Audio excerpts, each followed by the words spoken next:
Hello, friends. Sorry. Mute that mic. Can you hear me? Can you see me? Let me know if you guys can see me and make sure you can hear me because I'm using my streaming software so that it could be on Facebook and on where YouTube. So you can see me. Hello, Brenda. Um, I only see YouTube here. So is Facebook in the house? Maybe no one's watching on Facebook. Oh, there's hello, Barb. You're on Facebook. So perfect. You guys can see and hear me. So everything is working. I love it. I love it. How you guys doing? Did you have a good Saturday? And my friends starting Sunday in other parts of the world. Hello, Simone. Hello. How are you guys? So I have a sweater on, so it could be festive. Like, see, little hats, and then little hats on my sweater. Uh, but it's not cold here. So I'm telling you, I may melt. I may melt tonight. Hello from No Snow, Saskatchewan. Oh my goodness, Kim, like that's crazy, right? Because it's usually like snow everywhere there, right? So crazy, crazy. So I'm excited for tonight. This is kicking off our kind of holiday crafting. Well, really Thursday kicked off when we did the Christmas layout, but for a warm climate. So I did with palm trees and stuff. And to be honest with you, I had an absolute blast crafting with you guys and just making for the fun of it, which is always my favorite. It's like I like to this gift to give to you guys that I do extra lives and we do a whole bunch of fun things, but it gives right back to me because the joy of making and just sitting and chatting with you guys is like my cup runneth over at Christmas time when we do these like longer crafty sessions. So very excited to have you guys here. Let's see. Lots of friends in the house. Hi, Kathy. Hi, Jennifer. Megan. Hi, Jill. I saw Brenda, Karen. How are you guys? Hi, Dawn, Julie, Mindy, Heather. Very happy to see you guys here tonight. Natalie, as always in the house. Love it. Any questions or did I miss anything before we get started? We're going to be drawing tonight, and I'm really hoping that you guys will join in. Even if you don't do it tonight, maybe you're watching and wrapping Christmas presents or working on Christmas cards or doing something, but you're hanging out because you just like the company. I hope you will circle back and try this project because what my intention is that tonight we're going to play with drawing holiday wreaths and painting them with distress ink is what I'm going to use. You could use watercolor if you have it, but I like to use distress because I feel like lots of people have it. Not everyone does, but lots of people have it. I also grabbed my Hidden Gems uh, metallic watercolors so that we could use those as well. And things that I have, a cup for a smaller size wreath, because this is what we will start the design. This will be the base of the design. And then I found a lid in my Tupperware drawer. So ideally when I use this, it's probably about 10.5 inches. And if it was about 10 inches or 9.5 inches would be perfection. But like always, we can make it work. So I even was messing around, and to kind of give you an idea of the direction we'll go in is look what I started.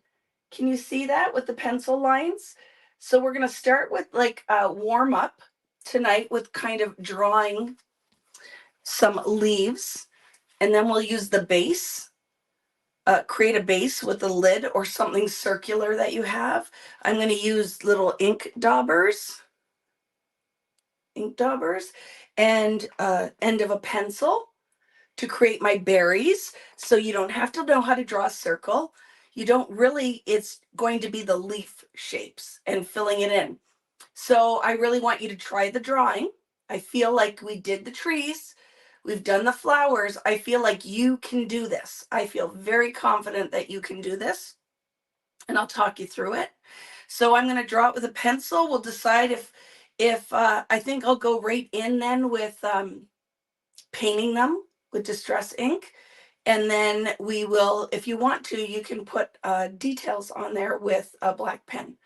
And then what we'll do when we meet up for the next one, which I haven't done the schedule yet, because it's crazy town. I'm working on my next Christmas collective actively, which is incredibly time consuming, because really trying to pick the things, alter them, edit it from a non technical, like I'm not trained on the computer for that kind of stuff. So I just kind of wing it and figure this stuff out to send to Melissa, who is my partner in crime at American Crafts, as we work through the collections. So I'm actively doing that. Was up on Thursday until I think Wednesday until 3:45, because I had to get it done and then roll into getting your kits. So the first batch of kits went out for my Canadian peeps. I've printed all the invoices out for the US, but it's a process. So if you're like, why haven't I got them yet? It's a process. If it's kit only, those are fast. I can get those out fast. When it's multiple orders that I have to combine and then refund shipping, that all takes time. When it's filling other things, like you added a punch or scissors or whatever, we have to find those, figure out box size, weigh them. It's a process, and I'm not Amazon. So just be patient. They're all coming. That is the other thing I've been working on. And then tomorrow, if you did the Peppermint Kisses weekend event with me, I'm going live tomorrow at 11 a.m. to do the bonus layouts that are already created. So it's going to be super easy for me to guide you guys through that, but it's going to be using ink and doing some fun things. So that's happening tomorrow. And then I will get the calendar together so we can look at what we're making tonight. We're going to turn into a layout, and then we are going to make a card or a tag from the mini ones. So it's going to be so much fun. So you're going to have to do your homework to do the next step, because when we go to turn that all in, I'm not going to be painting in the next live. I'm going to be cutting the pieces out and using my own ephemera and my own background that we've already created in this session. So I believe my plan is going to be either Wednesdays and Fridays, or there could be a Saturday as well. So I'm going to do my whole calendar. The next one will be creating from our drawn backgrounds. I want to do drawing Christmas trees and do something with those, like another one, a whole different one than what we've done. And I might combine that into two things, because I wanted to do Christmas tree and ornaments. So that might be one live that we then take those and make a card or something from them. I want to do a gel plate day as well. And then all of that we're going to be using to create Christmas projects, layered art, embellishments, tags, maybe a new page for your 6x8 album, your December daily, your documenting December, whatever you call it. So that's the plan. The calendar is going to come for that. I'm going to work on that. I will post it, but you'll be seeing a lot of me.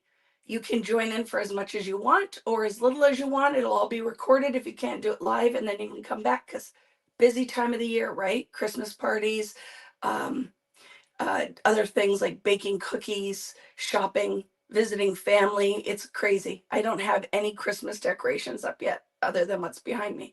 So Devin and I want to do that, at least get a small tree up, because I've decided I'm not gonna kill myself with trying to do all of the things when we were away for 6 weeks. So we want a little taste of Christmas in here. And then also we have a kitten.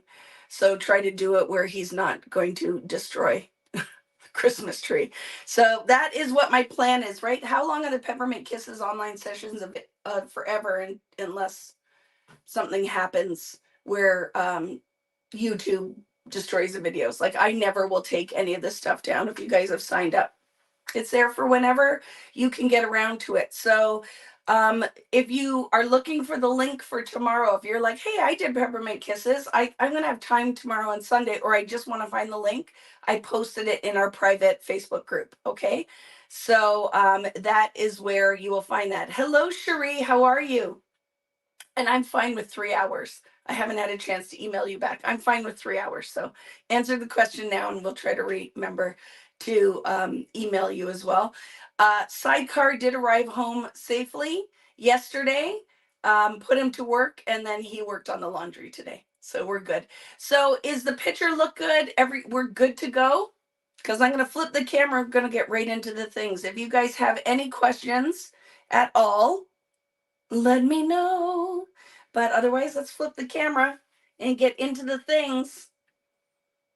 There we go. So this is what I've started with. I'm hoping, who's going to play along today? Who's got some like scrap pieces of paper and some things ready and you're going to play along? Is my friend Irene here too? We haven't seen Irene in a while. Anybody heard from her? Just make sure she's doing all right. Hello, Rosalind.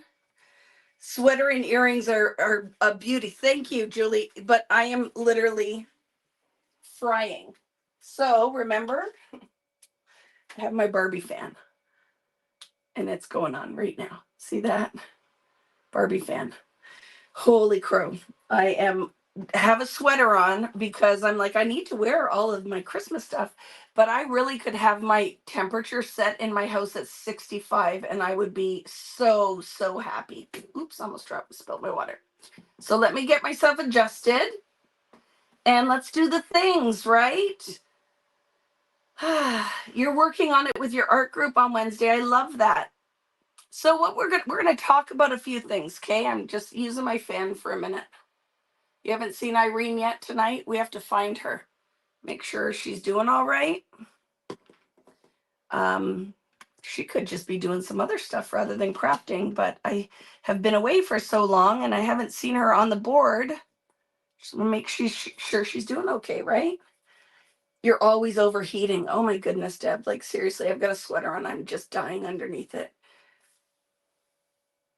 There was a mini sew and square one, but they did not have the fan. Do they have any Barbie stuff in there?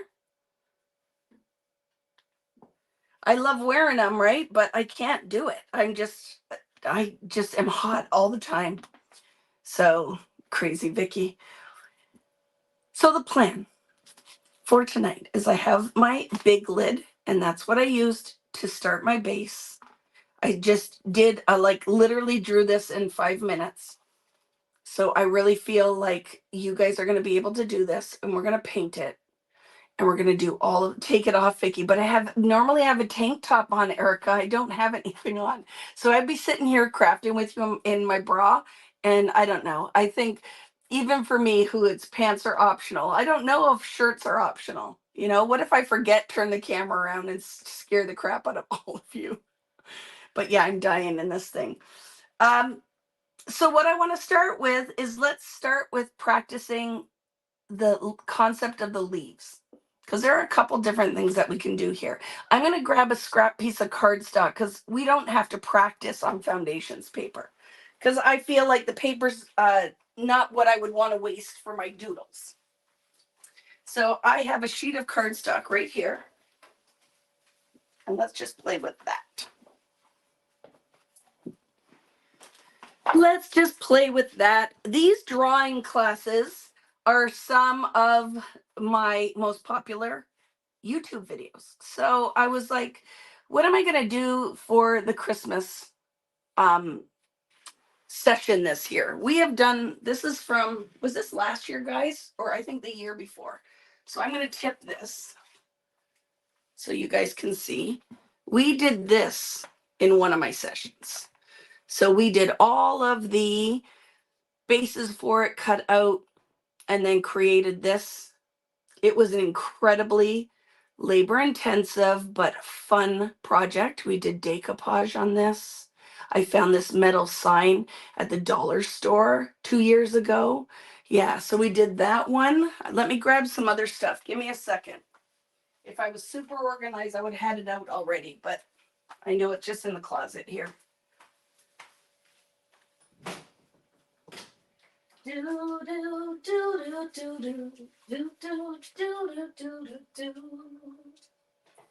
This Christmas, caroling through the night, and this Christmas will be A very special Christmas for me, yeah. I don't know where my sled is. That's crazy, isn't it? The sled, I love that project. I'll have to find that and I'll show you guys the next time. I'm not sure where I put it right now. But we did a sled last year with a whole bunch of tags. So this was 2 years ago. I believe this was 3 years ago, right? Nat, 3 years ago. Last year we did all tags from techniques that we turned into a little, I had a sled and I put all the tags in there. That was super labor intensive and awesome. And then I thought this year has been a year, right? This year has been a year. So let's do something that is very relaxed and we're going to turn into, just get rid of it all. Where would the sled be? Vicki Booten. Oh, here it is. Here's the sled. And we did this last year. Look at glitter. Glitter.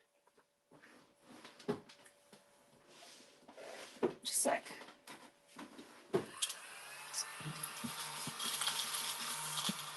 Do I need one of these mini vacuums? Look at that. The glitter's gone-ish. Okay. And then we did this sled was last year. Okay. So last year we did this where all of them are pockets. So meant to put photos, stories. These are the trees we painted. And then we layered, we did the mixed media backgrounds. And then this was teaching you how to make a little bag with a tag. So it's a little, this is great. You could use on cards as well to put your gift cards in. So all of this is recorded. If you want to revisit this would have been last year's. Do you remember this? Where we did some stencil stamping watercolor and then used the texture paste. How fun is that? We did that one.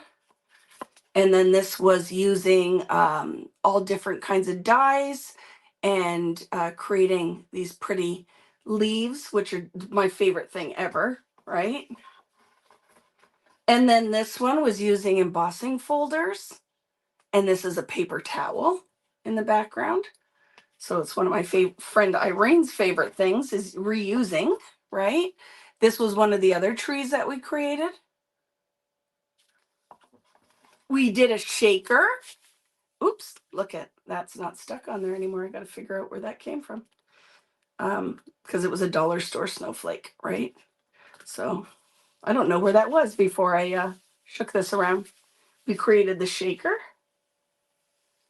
And then somebody on the board just posted one, right? Just posted a shaker that they did. So I will have to find some super glue that will glue that down. Oh, it was up here. Look at, there's a glue dot right there. That's where it came from. Okay, so that one. And then we did another piece with our embossing folders, right? It was a lot of fun. But like I said, I've been away for 6 weeks. So this year, this is harder for me to plan all of this. So I want to still do something where we can create something fun, but it's going to be relaxed this year. No pressure. Oh my goodness, look at how fun. I'll just finish if you guys didn't see. Here's another shaker. Look at the little stocking. So I use these dies are from scrapbook.com. Love it. And then this one was an interactive. So when you open it, right, it is a little pop-up present. And then number 12. So it was like 12 days of Christmas. And we created, I think I went live 3 times every week. And then we created the mixed media and then turned it into projects. So lots of fun. So I've been doing these kind of Christmas things. I think we did a flip tag book one year or two, wherever the heck that is. So I think a lot of you guys were with me for a lot of this. And you might not have done all the tags, but you might have done some of the tags, right? So tonight, I want to do a larger wreath. So even whatever lid or whatever you can use that you can create a base. You could even cut a circle out with your circle cutter and trace around it to create the circle. It does not have to be inked because you can always paint it after, right? And then I want to do a smaller one or two on a card size, right? So to give you an idea what we're going to look at, I kind of sketched a little bit, right? So we're going to look at doing about 3 or 4 different styles of leaves. And then those leaves, we can do one where it's very simple and we just draw leaves around maybe 2 double layered rings. You could stamp a bow on it or die cut a bow with your Cricut, your silhouette, whatever you have. Or if you have a, yes, Natalie has put everything in a Christmas crafting section on YouTube.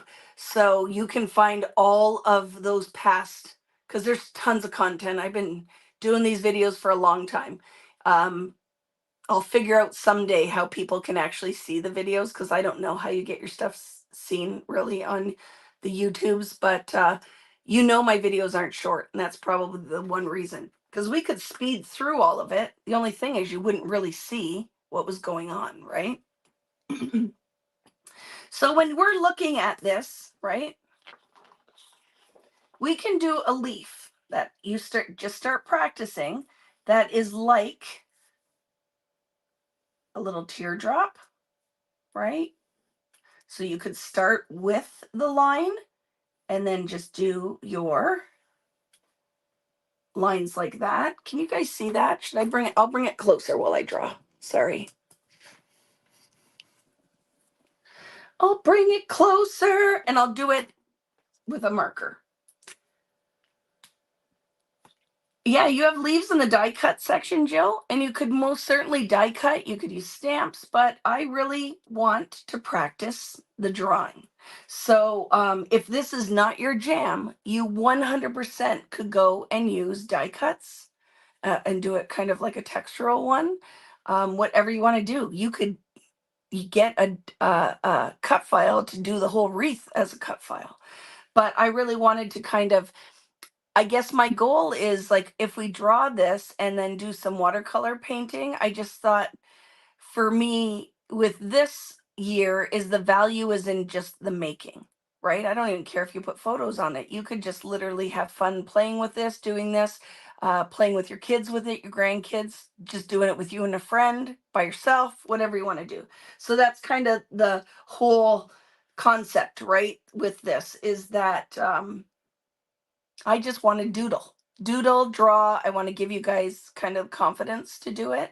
And then we'll play with some watercolor and literally just using our distress ink. So I'm going to use a marker so maybe you can see this better. So you could, with this style leaf, right, use your black line, like our baseline, and then just go in and do 2 halves of like a teardrop. And then you can get in there and do veins in your leaf if you want to. Right? So you have that you could do. One of the other styles that I would like to do is you can have one that kind of looks like a pine bough. So you would have your line and then you could do little lines off of here like a pine bough. And this can be very basic, friends, because you can add a lot of the details with the watercolor. So really when you go in here, we're going to want to go in and just kind of create light pencil lines, and then we can go in and add paint, and then you can add detail with darker ink colors, or you could go in and outline it with your pen. But the whole process is going to be kind of laying down the groundwork and each kind of little section and then coloring it in. So we have those. One of the leaves I really like is more like a bubble leaf. So you can have straight line, you can have a curved line, and then you can come in and then just do these kind of like balloon ears on your leaf, right? So it could be just a circle like this. They do not have to be perfect. I actually think some of the interest comes from it not being perfect, right? So you could do it where there's lines in it. So we could do like we did before, and you could do lines like that, right? Or draw it and add the line, right? These are not perfect because I want you to see that it could totally be just crazy messy, and you still will get the effect when you add the watercolor, right? So you have that kind of style, right? Traditional leaf, kind of like looks like a little stem off of some kind of deciduous piney kind of thing, almost like eucalyptus, I guess these would kind of be, right? Or you could do as well, right, for a different leaf style, if you want to layer your leaves, is again, you have your stem, and then your leaves could be pointed like the leaf that we practiced the first one, right? So point and down, point and down. They can start at the same spot on the stem, or you could put them like this. You could leave it plain, or you could add your, what would that be? Like a vein, like that. And it could just be like that, or you could go in and add detail. So who's drawn with me? Are you practicing any of these styles? Do you have any questions? Any frustrations? Are you like knocking it out of the park? Because this, I find when we do these, what ends up happening is people are nervous to try it, and then they're shocked that it's not really that hard. And especially when I start breaking down how I would build the wreath, right? I love it, Nita. So we have, let's not overthink this. We'll start with those like 1, 2, 3, 4 kind of styles of leaves. Okay. So I did this in a marker. Could you draw on a marker first? Sure you could. You just got to make sure that it's going to be, when you paint on it, is it stable when it's wet, right? So that would be our biggest thing, is you just want to make sure that when I go in and add some watercolor, will my black marker bleed, or will it be water stable, right? So this one is, it's a micron. They're my favorite from back in graphic design school days, is we use these, excuse me, I think it's Sakura, is it? I think it is, yeah, Sakura, micron, and I like the point, or 0.5. So totally your choice. But so this one, I could go through and I could draw everything in marker, right, in the pen, and then it's still, when I go into watercolor, will totally work, right? I'm not going to do that because I would like that to be the next layer. Okay. So, but see, and then that's, we're just going to turn, use our lightest color of distressing. So if you're going to ask like what color of distressings, a series of greens. You want something light that you can start with, and then something else that you could float in, right, to add a little bit of interest in those leaves. So what colors do I have out? I have Rustic Wilderness, Shabby Shutters, Mowed Lawn, Peeled Paint, Forest Moss. I don't know if I'll use this, but it's there. So just a good series of Christmassy kind of greens. Okay. Rustic Wilderness, Mowed Lawn, Shabby Shutters, Forest Moss, and Peeled Paint. Now, remember, I'm going to use regular distress and not oxide. And the only reason is that this is very transparent ink. So it's going to behave like watercolor would. If I use oxide, when I add the water, the two inks, because it's a combination ink, are going to separate. And it could be very beautiful, but it is more opaque. There's not as much translucency to it. And the other thing is your greens could separate into yellow, like one of the base colors that is making the two inks could have yellow in it. So I'm not saying don't use it, but just be aware. And if you're using oxide, you're going to paint and then put your pen marks after or touch them up after, because like I said, oxide ink has more opacity, like it's milky, right? Where these are completely transparent. Art crayon, you could totally use art crayon, right? Yes, if you don't have regular distress, but you have art crayon, scribble sticks, Tim Holtz, um, what are his called? I just forgot. Um, distress crayons, you could use those as well. You could use pencil crayons, you could use water pencil crayons, whatever you want to do. You like my nails? Look at that, right, Michelle? How you feeling, my friend? Michelle had surgery, so I'm hoping that she is like dancing up a storm now. But yeah, you totally could, right? Totally could do that. Oh my goodness, Julie, I didn't even see your question. So I was answering it before I even saw that about oxide. I'm not saying they aren't okay. You know me. I'm like, try it, see what you get. But just understanding the nature of the two inks is this is transparent, oxide is milky. It has a milkiness to it. Let me show you. Let's just grab one. Let's do it. So did I have rustic wilderness? Yes. So here's rustic wilderness and oxide. Okay. Here's rustic wilderness and oxide. Here's rustic wilderness in regular distress. So can you see already? There's a milkiness to this, right? So now when I go to watercolor with it, now, and don't forget, this is regular cardstock. So let's talk about that as well. When I go to paint on foundations paper, what makes it magic is it's heavier, but it also has like a vellum coating on top, meaning when I paint on top of it, it sits on top like it's almost on glass and soaks in very slowly to the base. So that means the watercolor is going to dry quicker than it soaks into the paper. It's going to sit on top. When I use something this is just a regular cardstock, it's a little better quality. It's like a 110 weight.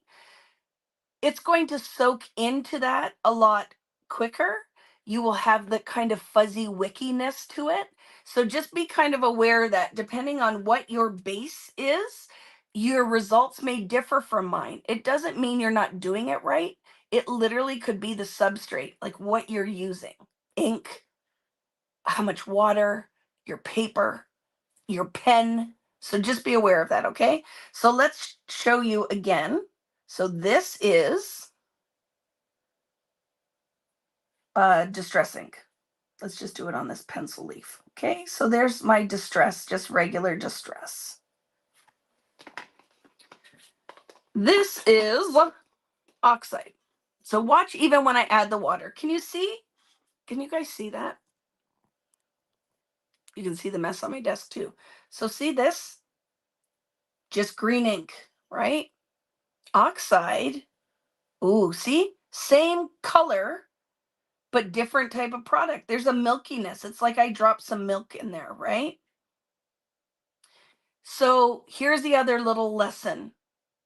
I can create depth with this. If I let that color dry, which I'll show you, and then I go in and add another layer, I can create depth with this. You can't so much with oxide because it's not transparent. Okay, so let's show you when I paint now. Do you see what I'm saying? This is like using gouache, which gouache is a semi-transparent watercolor. So do you see the difference now in those two inks? You're going to get a whole different result. So for me, I might use oxide ink, but I would use it as a detail ink after I had used regular distress. Because can you see the gray in there where the inks have separated? So the green is acting like a pigment ink, like just sitting in there. And then the grayish color, which is the milkiness in there, is acting like I just forgot, pigment and, help me, what is the difference? Pigment ink and, oh, I'm so proud of myself, but I'm old and I have a hard time pulling it out, pulling the stuff out of my brain. Pigment and, one of you are going to tell me. Oh, dye base. So here's the difference. The green is dye. The gray is pigment. So just be aware of it. I'm not saying, I don't want to tell you like I poo-poo one ink over the other. They just do different things. So remember I said I can go now and put my distress back in and create depth, because once my first layer dries, right, I can go in and build on my color because it's pigment. Pardon me, it's dye, and it is layerable. Dye, I'm having trouble. So when I try to be smart, you know what I'm saying? So that will, if I try to go and layer on here, it just is more opaque, right? I can't really layer. See what happened there? Totally just proved my point. Did it get any darker? It didn't. Can you see color variations in this? You can. This is a dye base ink. This is a combo of pigment and dye. So the pigment is where the opacity is. So when you can see that green under here is where the dye separated, but that's why I love oxide ink for stamping. For mixed media, I prefer regular distress. It is a Vicki preference. It does not have to be your preference, but I'm going to not be using oxide tonight. I'm going to be using dye-based or the just regular distress, okay? Was that helpful at all? I hope so. I hope it helped. Let's do the things now, okay? Hi, Alice.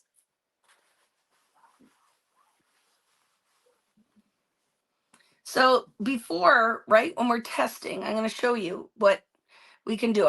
When we go to do this like little circle thing, I'm not going to use, I couldn't find my red Solo cup, so I just got one of my drinking cups.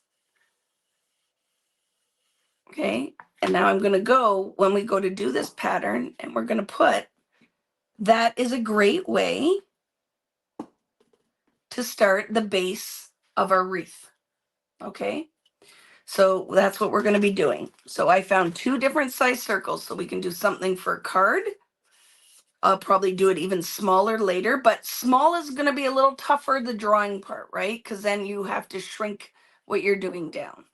But we'll try to do something a little simpler on here. We'll start with our big one. Is that okay with you guys? We'll start with the bigger size. I'm covered in ink already. But I find that that's the fun part, the messy.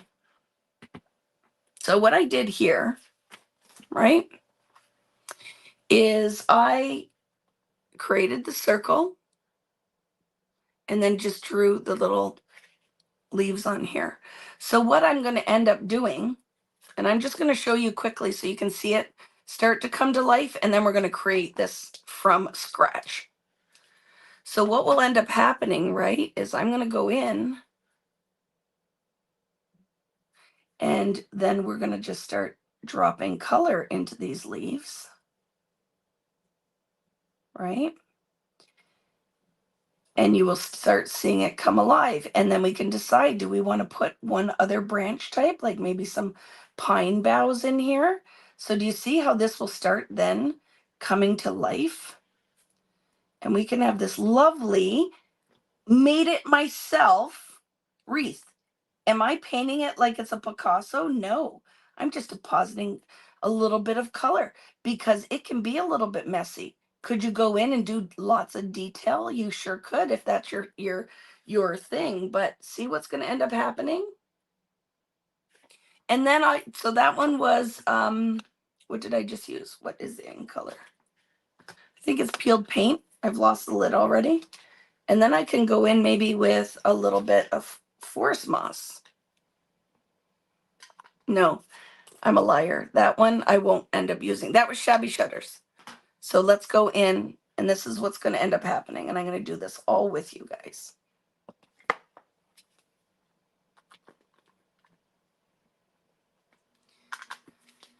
First color was Shabby Shutters, and then the next will be peeled paint. And we can go in then and add some detail in your leaves, right? So this is what our kind of plan is going to be. And then we could go in and we could draw on here some pine boughs and then do it in a different color. When we're done too, we can tap a little bit of drips on here and it will end up just kind of coming together. And then we're going to make a layout next week, right? Always lightest first. That's what I do. And then we'll build my detail on that. I think it's a good way to start. It's more forgiving. And it's where you'd use more of that pigment, right? Is on the lighter color. So let's go in. Are you ready? I'm going to get a full sheet of foundations and we're going to create a wreath. Now, because it's going to be the base of a layout, do we want to put a ton of detail in it? Not really. Because once we put our photos and our embellishments and our title on there, right? It is going to end up competing with all of your other pretty stuff. So we're going to want this to be pretty, not super detailed. And then really you could just put little mini photos around your wreath. You could do 2 photos. You could do a photo in the center. You could add some pattern paper, but it's going to be fun. And I'm ready to do this with you guys. So like I said, I just went into my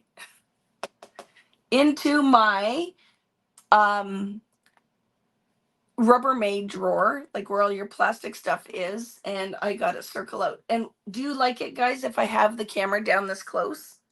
Right? It makes it easier, I think, right? Trying to make it straighter. Is that good? We're going to start with peeled paint is what I'm going to start with. So remember what I said, if you have a circle cutter, you could cut a circle and then you could trace around it lightly with a pencil like this, right? I could take my pencil, say this one had, and I could just trace around a circle. If you don't have something that you can ink the edge. So I'm going to go and I'm just, like I said, just inking up the edge of this with my peeled paint. And then I'm going to put this down center-ish. I got to stand up. Eek. That's all right. I just dropped it, but I'm not going to hurt anything. And I'm going to press some, give it a twist. And there's my circle. Okay, there's my circle. And then I'll just kind of wipe the edge off for right now.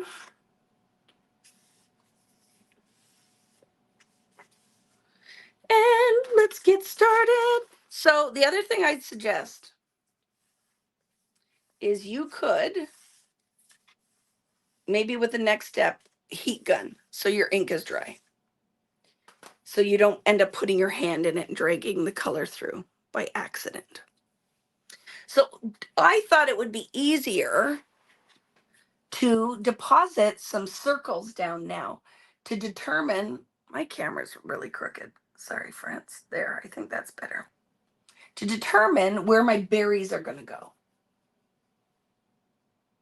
So to do that, I am going to use Festive Berries. It's fitting, isn't it? From my friend Tim Holtz. And I have this little circle dauber. And I'm going to go in and I'm just going to deposit some little berries.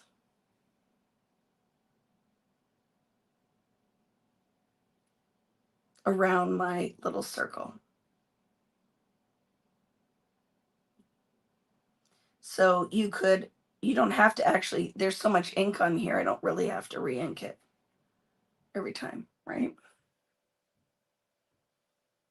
Maybe one there. Another little threesome there. Don't overberry, okay? We could always come back and add some if we wanted to, okay?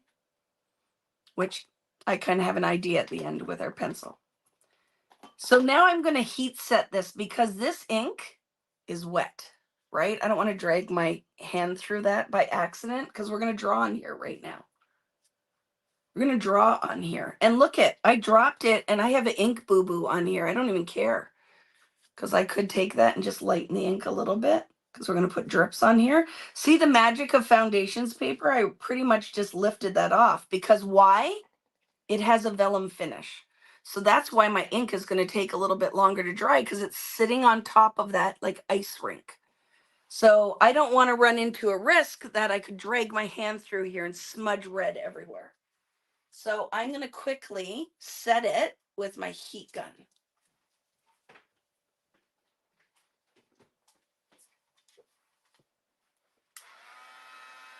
So don't bake it like it's a cookie. You're just taking the dampness out of that ink, right? I don't want my paper to start really buckling or anything.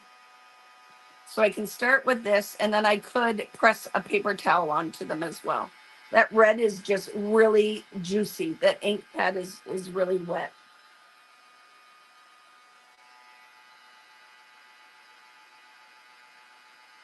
Hello, Danielle.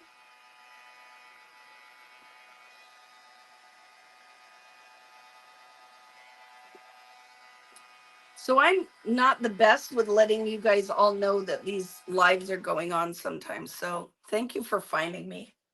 One day, I'm working on very much getting help so that I could come in and focus more on the creative side of this business.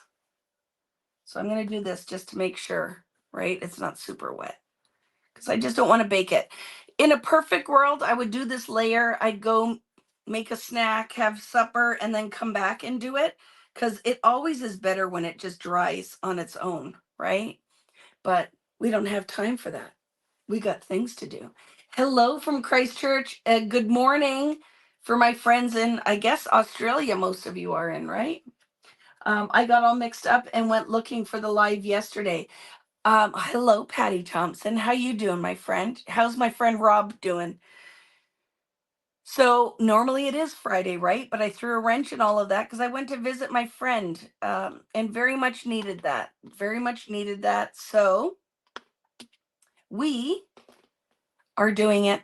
I'm gonna mess you guys up. I think for the most part now, moving forward, we'll stick to like what is Wednesday and Friday work for you guys?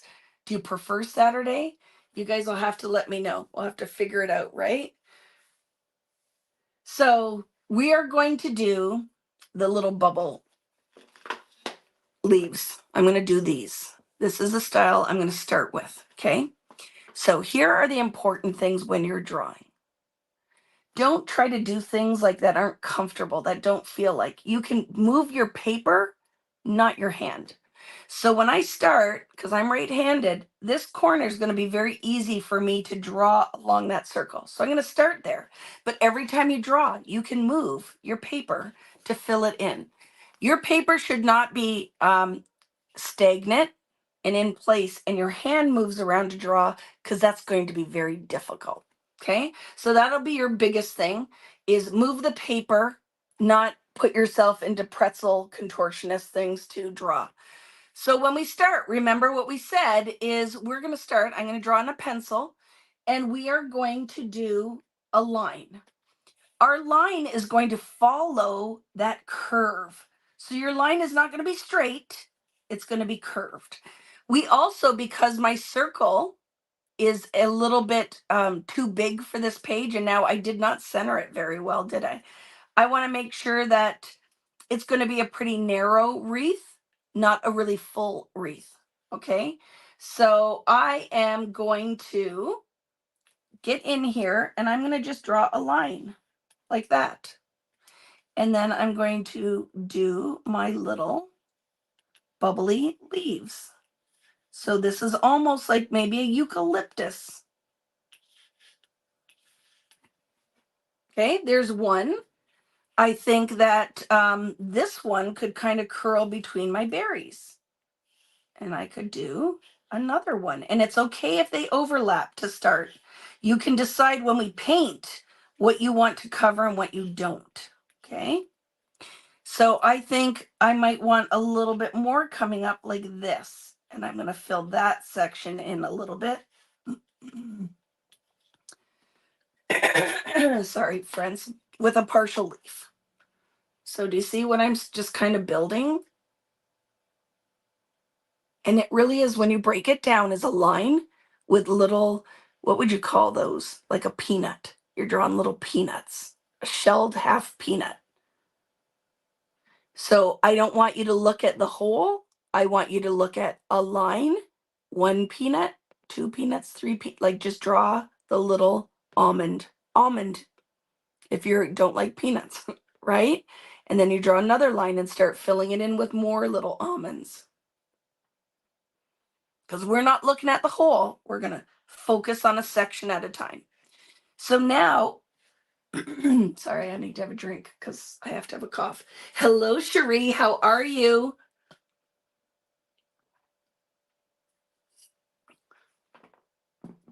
So, right, I'm going to move my paper so it's comfortable and I'm not dragging my hand through any wet ink. And I'm going to draw another line that kind of comes through my berries, and I'm going to draw some almonds. And maybe I don't want it to go in front of the little berry, so don't put it in there, right? And just kind of fill your space. And then maybe I want one that is just kind of coming off here, just to fill it a little bit.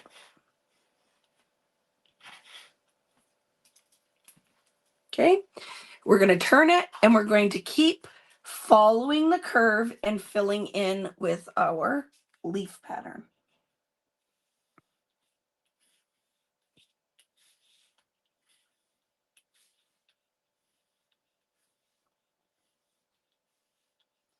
Almond bubbles, and I can overlap some of them, right? This one's going to curl like this maybe. Almond bubbles. It's pretty loose. It is not every leaf is going to be the same, right?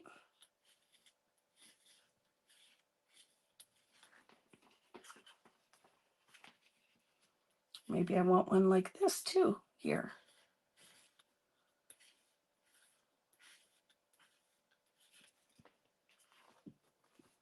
So see, we're starting to fill our wreath in.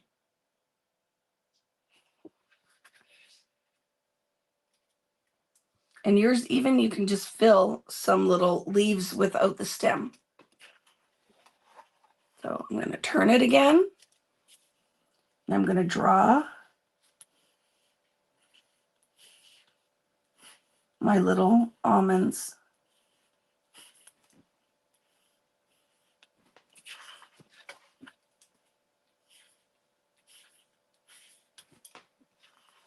Okay. So we'll start like we're starting on the other side because they're going to all go in the same direction so they meet. I love it. There's no such state as perfection in nature. One, that is completely true, right? So not all of them have to be right on the circle, right? If we do like this,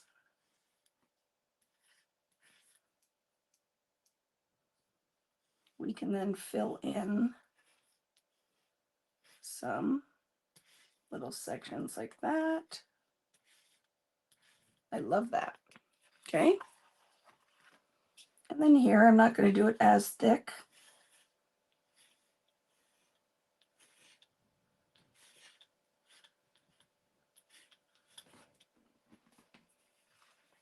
Is anyone choosing to do a different shape of leaf?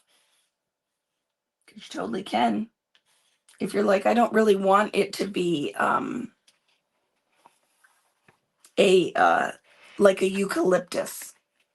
But this isn't. Like, what else? What other shape? Like, think of different greenery.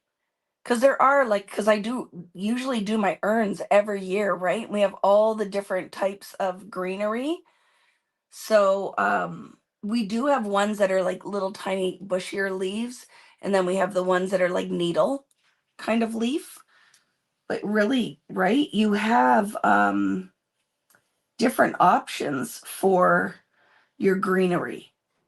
But I think this like eucalyptus is kind of what I think, but doesn't have to be.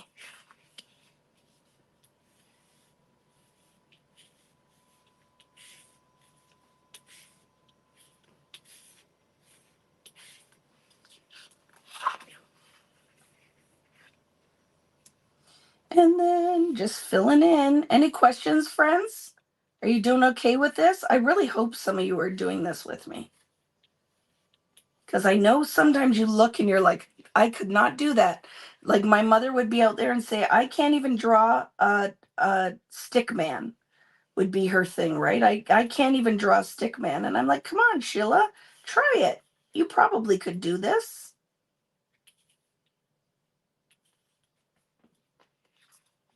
So there, I have that leaf on, right?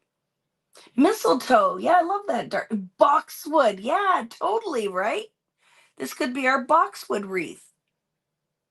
So what I want to do now, like I did here, right, is I'm going to paint one color of this leaf. Do you want this to stay very simple like this, or we could fill it in with a little bit of like a pine style leaf as well, right? We could totally do like a pine style, just like a totally different branch where we have just some filler, right? That goes like this.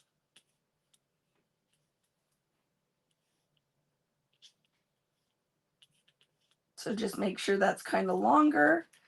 And we could do, right, where we fill it with a little bit of like a little pine branch.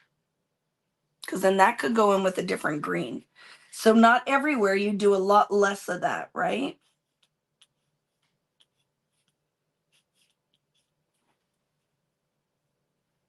And then just kind of fill in, right? Maybe closer to where the berries are.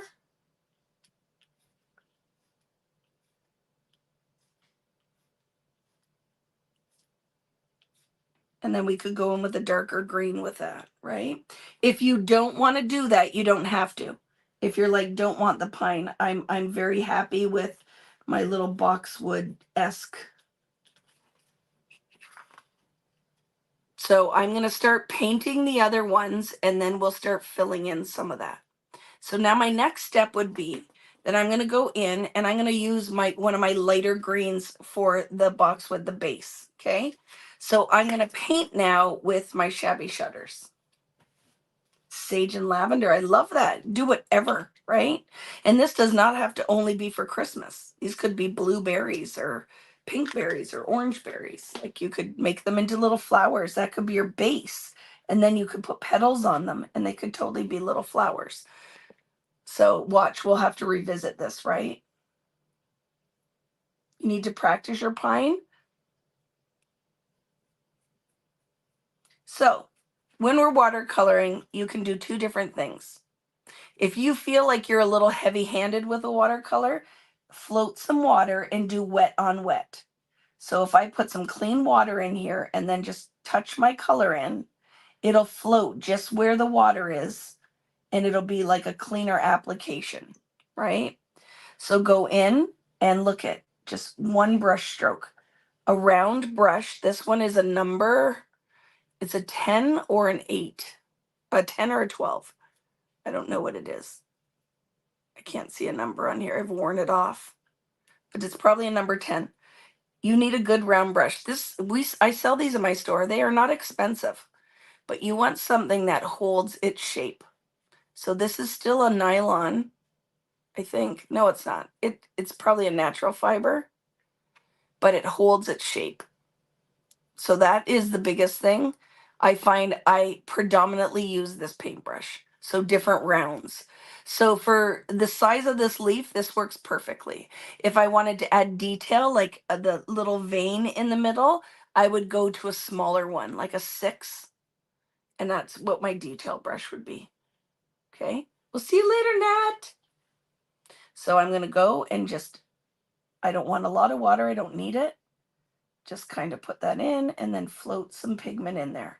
For our first layer, we do not have to Picasso the heck out of it. We're just depositing some color. So watch around my berries, because if I put too much water, it's going to bleed red. See, just did. So I'm going to leave that alone. So just be careful around the red ink. It is water reactive, right? So if I get too crazy in there, I'll just tap some color in. Can you guys see this? Is this close enough? Do you want me to bring the camera closer? Where you can only see like one area as I work on it? Let me know if I need to bring it closer so you can see, because I will happily do that. But see, I've just deposited a little bit of green, starting to build, because that is the other thing you hear me talk about. Art happens in layers. It is not one step and done. So this really is just putting our base color. I start with my lightest color. And think about it. Have you done Copics? How do you work with Copics? Do you not go light, medium, back to light, and then medium, dark, back to medium to blend them, and then maybe back in with your light to blend out your colors? Art is art is art. So I predominantly, when I'm watercoloring, right, I'm just going to deposit my color, first layer, to start building. And I'm going to probably only use 2 colors on these leaves. And then I'll go in a different color with my pine. Hi, Mommy.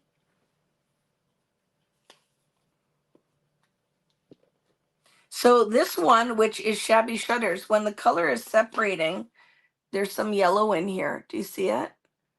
When it starts to dry, our yellow and blue separates, and I'm getting a little yellow halo, which I'm totally okay with, but just kind of, what paper is this? Foundations paper. My paper with American Crafts. So you can hear it. It has nice heavy weight, which for us scrapbookers, I particularly like it because it's 12 by 12. It's a 12 by 12 art paper, right? Excuse me. So I can totally, let's look at, when you see this start happening, just take the water out. Just going to slow that down. But look at something magical just happened there that I'm going to show you guys too. When we want to go and add a highlight in our bear, take some clean water and, excuse me, you can add a highlight by taking the pigment away of the hiccups. So the other thing I do, if my brush is too wet, I can't control my pigment. So if you have a paper towel, you can wick some moisture and paint out. Sorry, I have the hiccups. That's a first. And we're just going to deposit. Careful with the red. I just did it again. Keep it away from that red. Just depositing my first layer of color.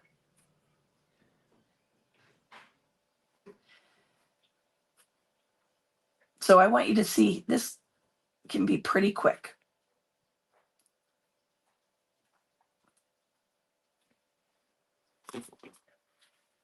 These almost fell on my foot. Well, why are you messing with my stuff? He just had a big pair of wooden scissors and he said, these almost just fell on my foot. I think he should start touching my, stop touching my stuff, buddy. Won't fall on your foot. But he only wanted to come in here so you guys knew he was around. Not true. It is so true. You know it is.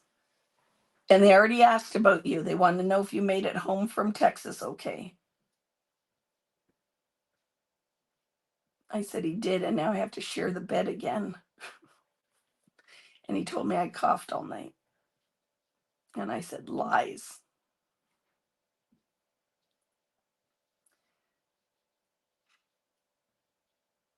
We need to be like Lucy and Desi and sleep in twin beds. Remember on the I Love Lucy show, because you could not show a couple in the same bed on TV. So they slept in 2 tiny little twin beds. Back in the day. And for my young friends, you might be like, I have no clue who Lucy and Desi are. Okay, almost done. The first layer. So we can go in now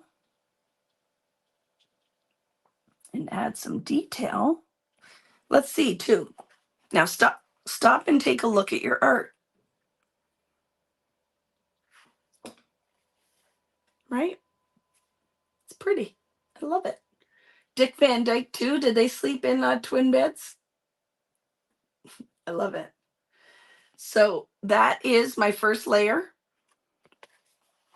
I can go in now. I would like to make my next color that I'm going to use. I'm going to put more of the shabby shutters down, and then I'll pull in a little peeled paint. So I'm not going to go dark right away. I'm going to have my 2 pigments down, right? Shabby shuttered, peeled paint. These are like OG. My OG distress ink was shabby shuttered, peeled paint, faded jeans, and broken china. Those were my first distress colors when I first started way back with distress ink, and went to Ranger U and met, well, I knew Tim already, but got to spend a weekend there learning and creating art. I remember that Wendy Vicki was a student then, and so was Diane Reevely. She was there as well. It's a lot of fun. So now we can go in and just add, don't paint your whole leaf. Think that like closer to the stem is maybe where you're, let's do that. Closer to the stem is where you're going to have the depth. Wick the paint, don't go in full on wet. You could go just at the base of one of the leaves, right? So what this is going to start to do is create dimension. Going in, don't have to do it with every leaf either. And then just float a little color, maybe along your stem, okay? Put some dots on there if you want. But we're just start creating a little bit of depth. Those were your colors exactly too? Well, I used to teach distress ink classes, and I just thought that it was a good, like everybody could, I think, get on board with that color palette. And you have to think there was a lot less choices. There weren't a tons of choices with distress ink back then. It was a lot earthier palette. And then, I've stuck around, and Tim just doesn't disappoint, just keeps coming out with amazing colors. So if your leaves were overlapping, the leaf behind is where I would add a little bit more darkness, like or here, because the shadow of that berry could be on that leaf, right?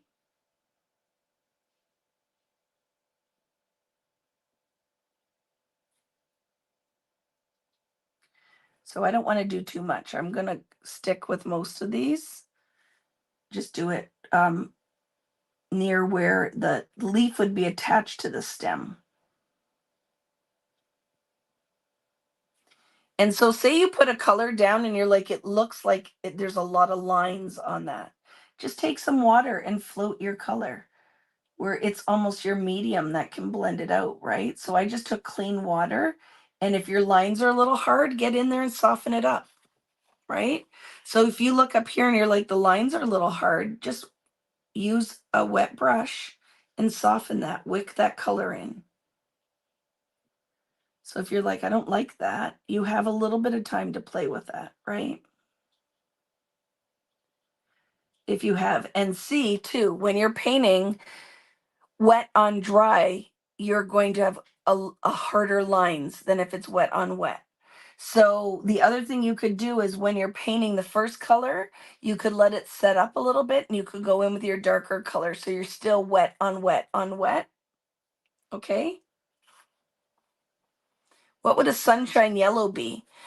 Shelly, what color?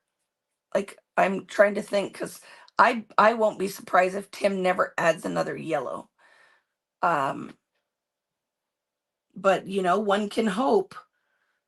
But I am hoping for sure some more pinks, a little bit more in the orange palette. And I know that Shamel is hoping for a little bit of a peachier color.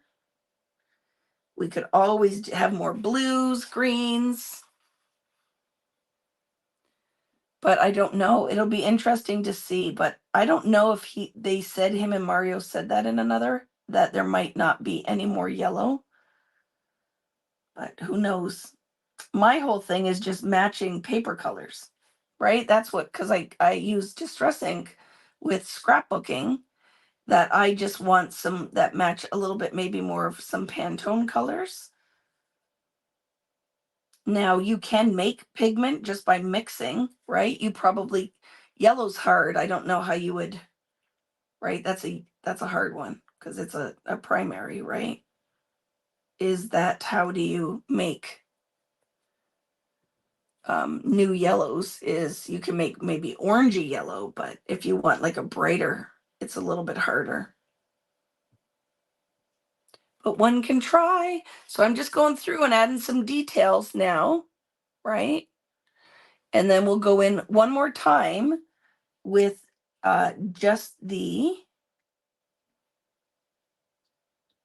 so just drop some pigment in there. You do not have to Picasso it. Watch how fast. Let's speed up this process, because I still want to do one more style of wreath for a card. Okay.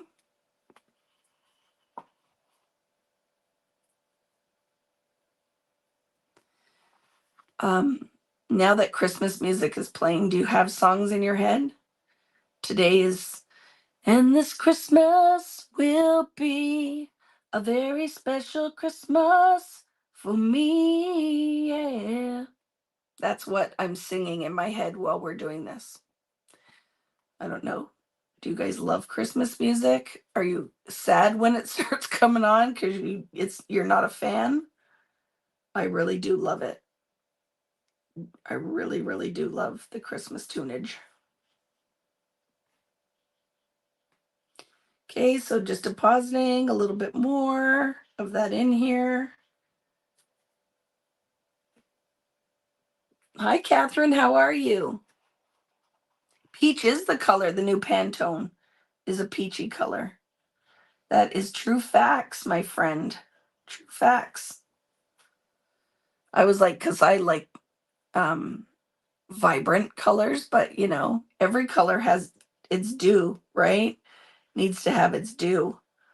So yeah, it is. Pantone color is like a peachy vibe for sure. That one was much darker. Love it. Now remember, one of the other things that we can do is pick some of this watery color and tap a little bit in there.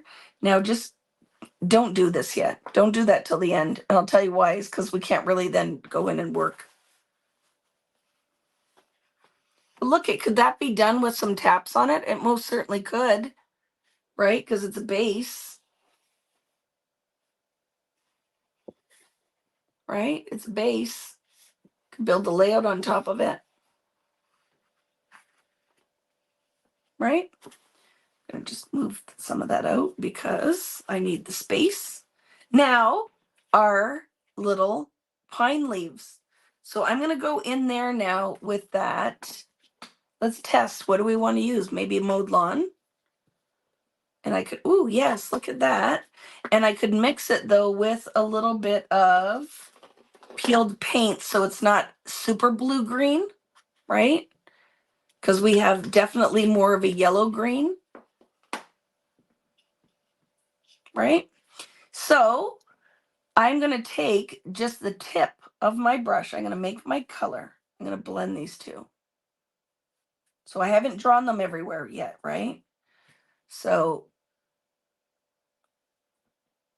and then just draw a little line like this. I need to make that a little darker though. You're not even going to see it. And my brush is too wet.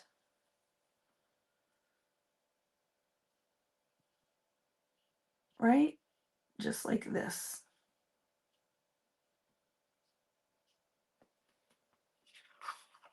Pretty, right? Very subtle. So I'm going to do a little bit more of the mowed lawn. So just dragging my brush, drag. So let's talk about this too. Do you really need to draw with pencil, or could you paint this all? You could totally paint these if you feel comfortable doing that. But we could also put detail in there with, I'm loving that. That adds a whole other little, right? Sorry. Can I give you another tip too? Not a bad idea before you start going in with that green is if it's very wet, your background, dry it a bit. Don't bake it like a cookie, just taking some of the moisture out, okay?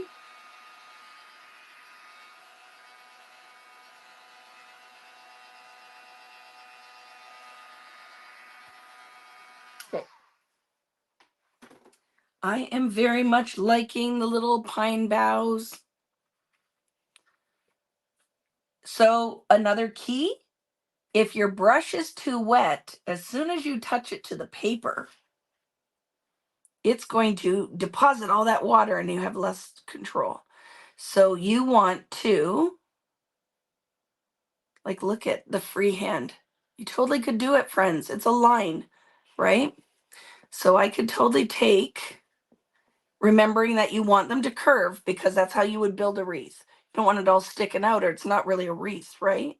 So again, I'd have my line, I would pull towards me, not away, too hard to control. And then you just do lines in and then look at how that watercolor starts to pool. So I'm not going to draw the rest of them. I'm going to paint them because I'm actually liking that vibe. But we totally could come in at the end with a marker because I'm going to see. I'm curious to see if I'm going to be able to actually remove my pencil lines with the distress ink on top. I would think it should, but we'll see what happens. So here again, draw a line and then your little pine boughs. And you could draw these right on top of some of our first color.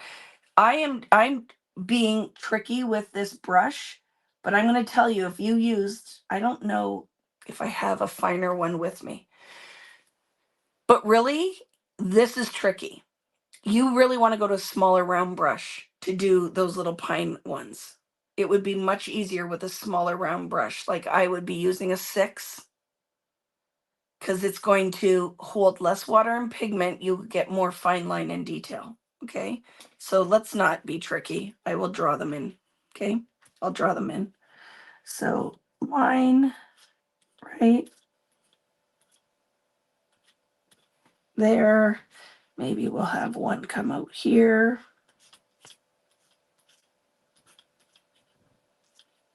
And there.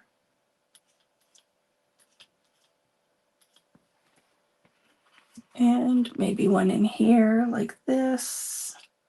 Just kind of decide where you think. Filling it with a little bit of the darker green will add interest. Okay. I think we need one more here somewhere like that. Don't overdo it. We filled with a lot more of the space with the eucalyptus or boxwood. This is an accent. So when you're making a wreath, if you started with your base of wrapping your boxwood would be bigger pieces.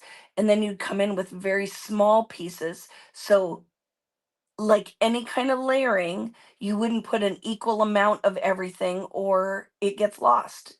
This is a highlight piece. Like how there's the least is the berries.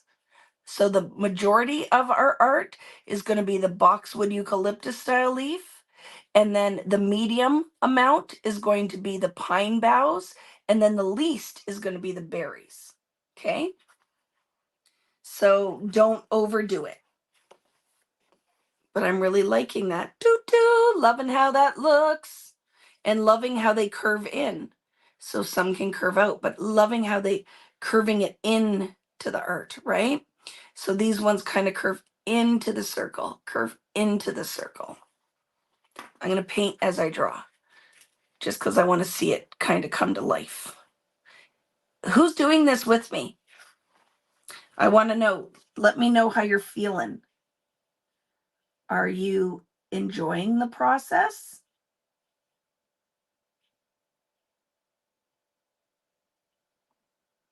Are you more confident now that you're doing it than you thought you were going to be?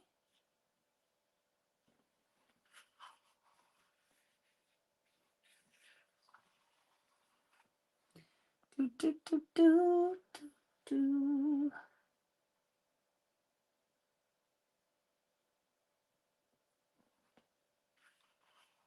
See, putting a little layer on top, because we can always come back in here.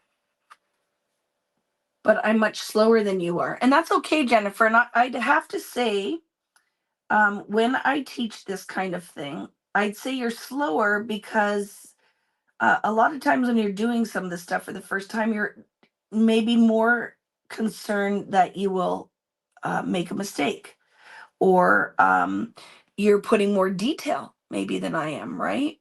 So totally okay. No, there's no right or wrong with that. But I'm just glad you're doing it.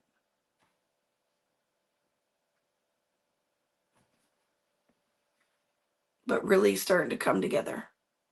And look at what I was saying too. I've taken a totally clean brush, and we can go in and put those highlights in the berries by just, look at that, adding a little bit of water and picking the pigment up. So I could totally put a highlight just by doing like a half circle around my berry. You could pool a little bit of water and just see what happens if we just pool some water on our berry. And then lift it. What do we get? Oh, look at that. That's the winner. I want it to be less perfect. Tap that in, lift it off. Now we have two shades, and watch, I'm going to show you what we're going to do at the end. But look at that. And then what we can do is then go in and paint some color into that. Love it. Okay. So I don't want to do too many. I know right now I don't want too many of the pine. Like it's heavy in this corner. So I'm maybe not going to do as many moving forward. Let's do this one. Put some more pigment down.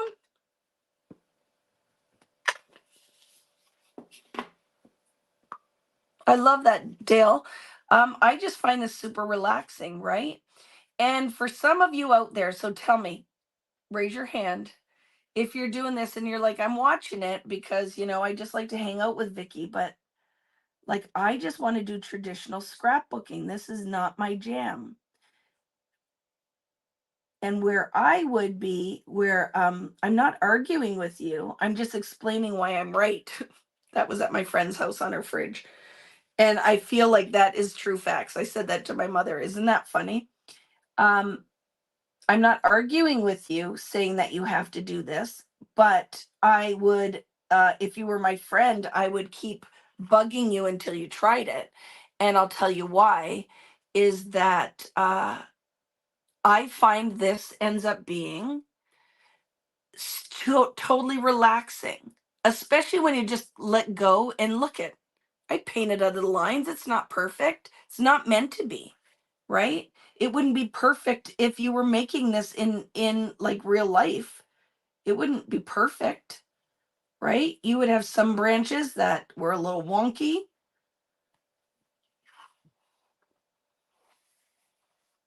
But I want us to be comfortable with doing things that are kind of out of our comfort zone, and trying new things, because that's where the learning comes from. Is how would you know if you love watercolor art or doing this kind of stuff if you don't ever do it?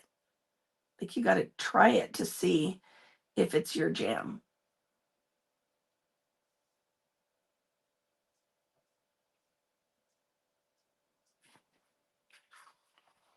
Because I am very much enjoying this tonight. I feel like it's just what the doctor ordered.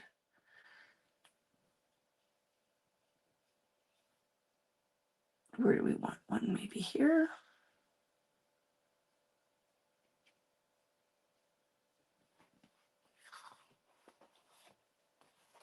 And just kind of keep adding.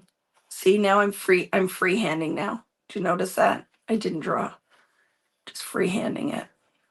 Which we really, if we wanted to do this all watercolor, we wouldn't draw any of it. It'd all be with your paintbrush.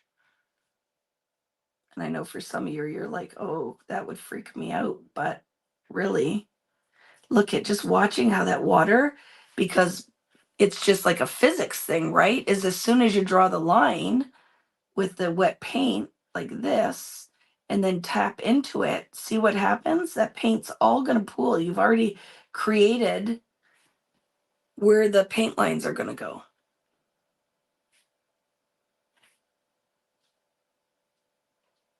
Love it.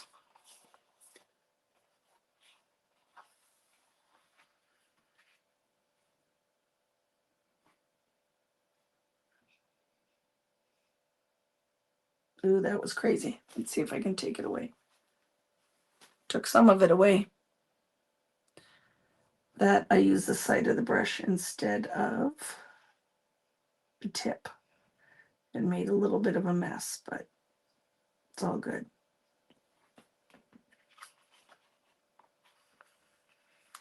Okay, need a little bit more on this side.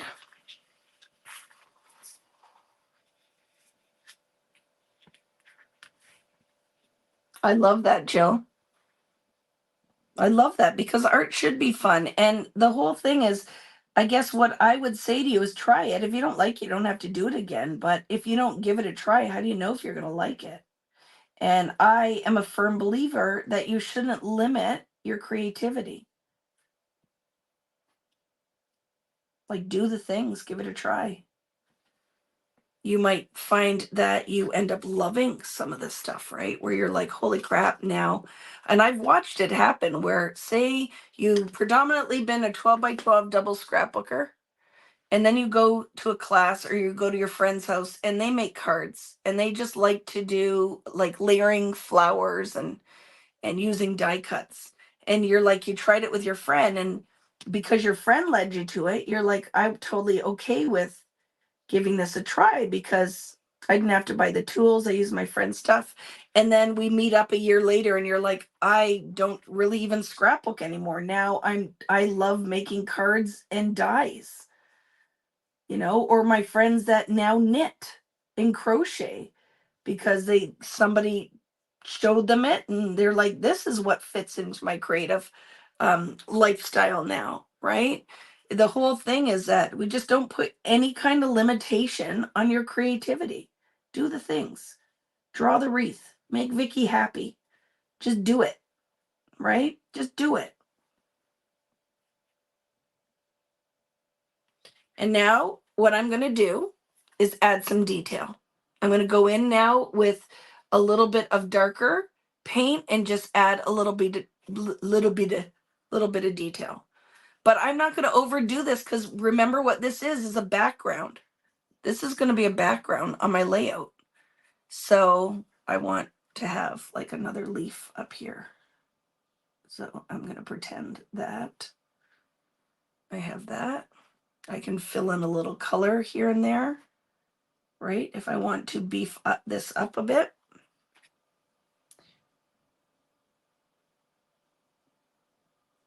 Right?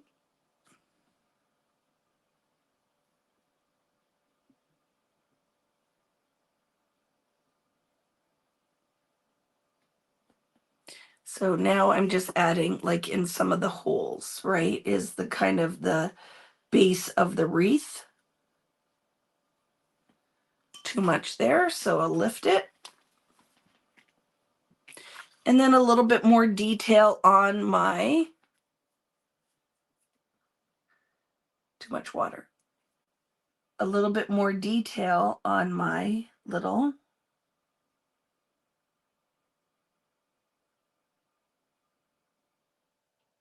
pine boughs.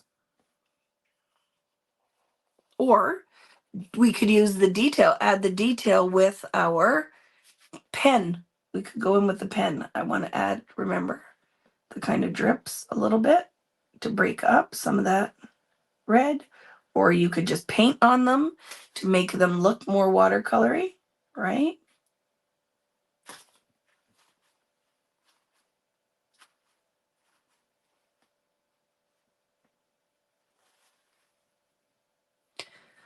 But we also need to know when to step away, right?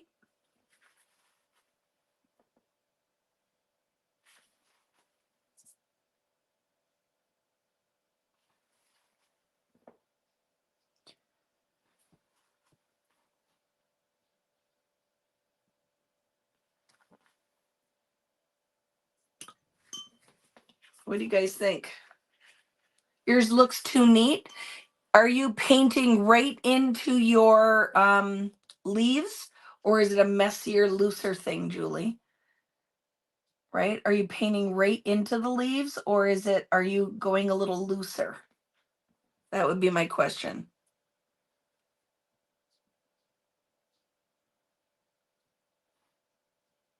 So I'm going in first now with a little bit more of the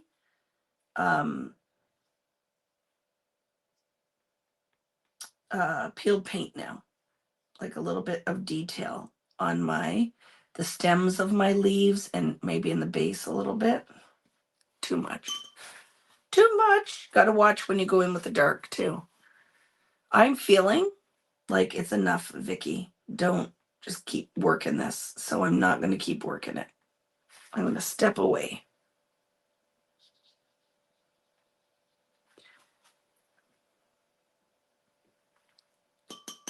But because I penciled it, like did with a pencil, I need to go in with a pen now and put some details.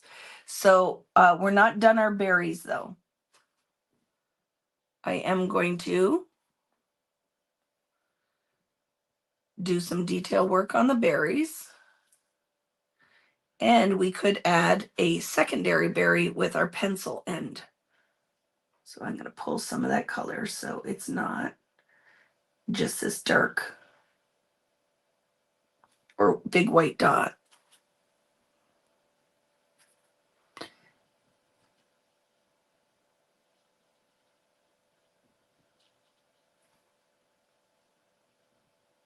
Very good.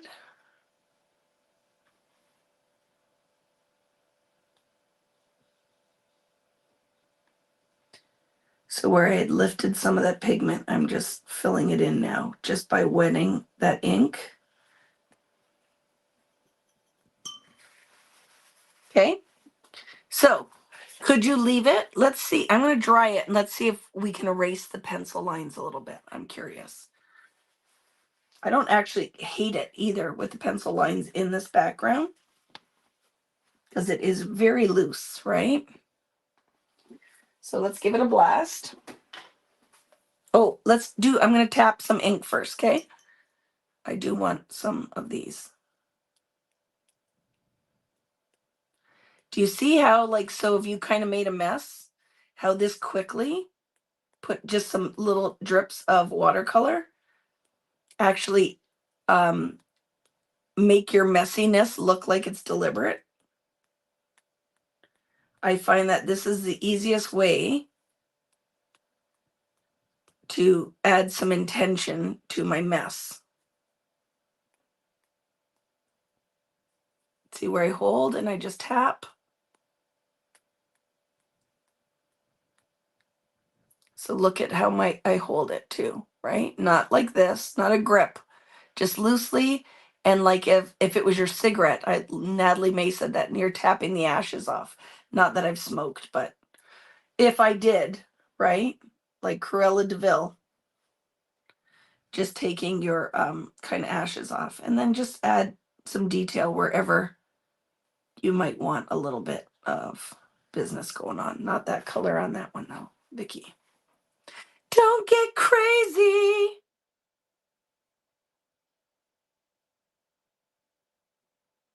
Love it. And we're doing very well for timing so that we could come back in now and we can work on that card one.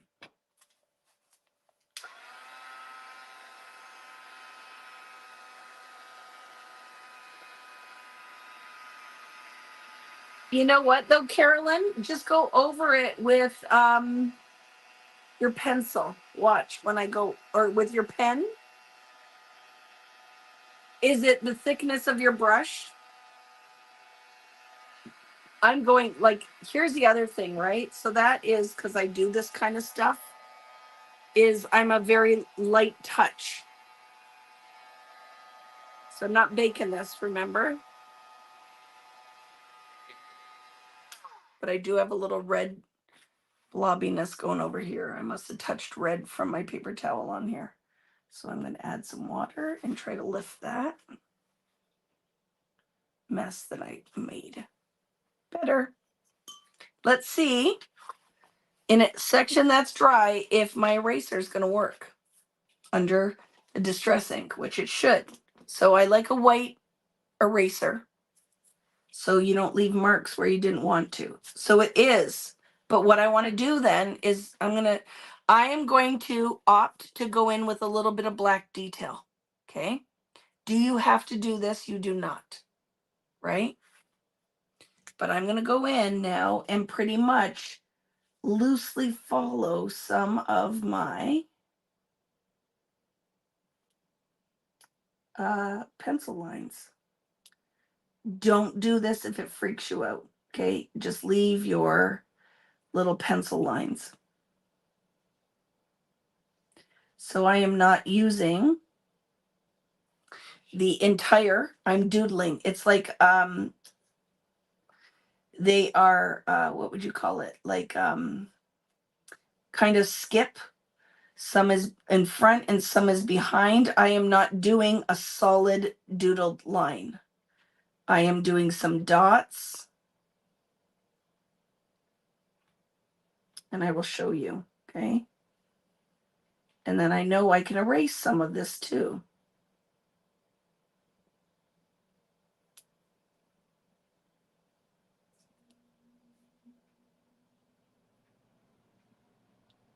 So I will hold this up to the camera once I do one section, okay? And then I can go over my pine bough.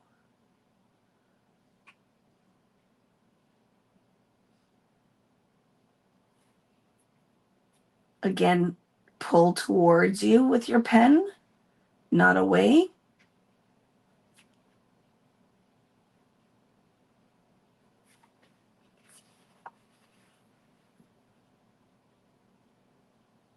Move your paper, not your arm.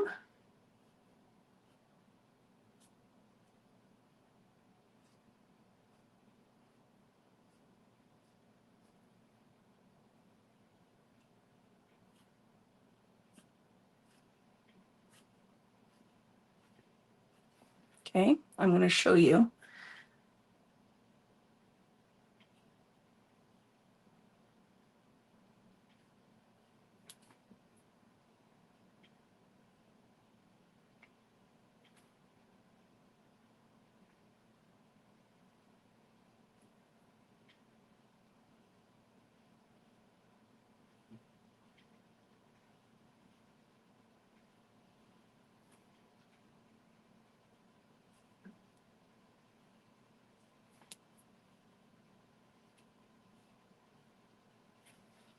So if you want to add some very light pen marks, that will just add a little bit of interest.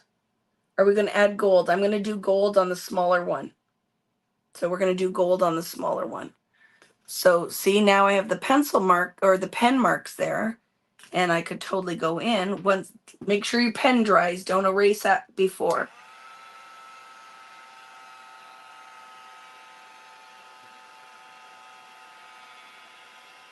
Because I don't want to smudge, right? And then I could remove some of that pencil if I want to.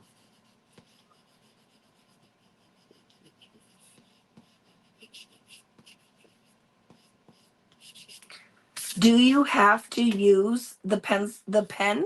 Not if you're not confident in your doodles. Okay, not if you're not confident in your doodles. But like I said, I'm going to move this around and I'm going to pull towards me very light skippy bop They're not like all perfect circles. It's not like a continuous line. I will draw and dot, dot, dot, and then reposition my arm. So you don't run the risk, right, of maybe you're having a hard time like with your lines. So see the skippy bops? I draw, I'll lift my pen, dot, dot, dot, and pick the line up. So I'm not trying to sometimes do a continuous line because that can be hard to turn around it, right? So go in there, right? There's kind of the vein.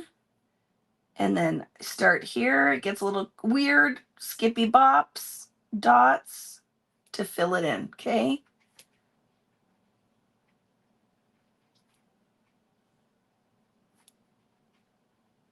Skippy bop. Who sings that? Do up, bop, do up, do do up, bop. Skippy bop. Wop a do, yeah, yeah. Skippy bop, bop a do wop. Hanson Brothers. There you go, right? They didn't know that it was going to be a skippy bop, bop, doo wop song for us watercolorers.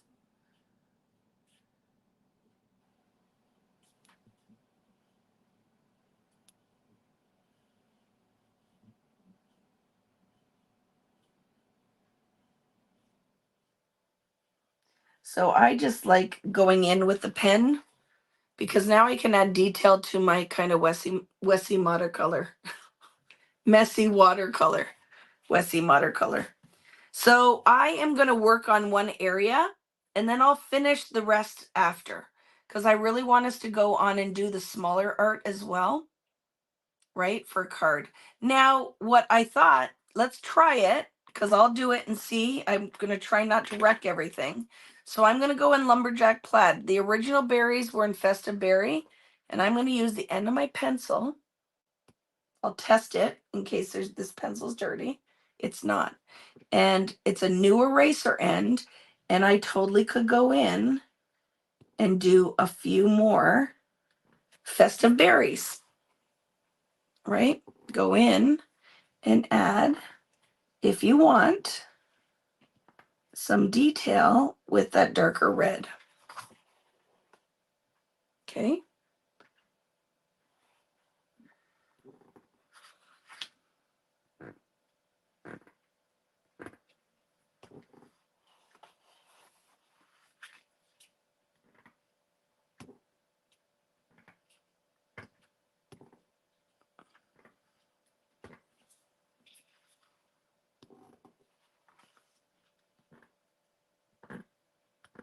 And see this one, I took too much color away, so I'll just go in and re-add it.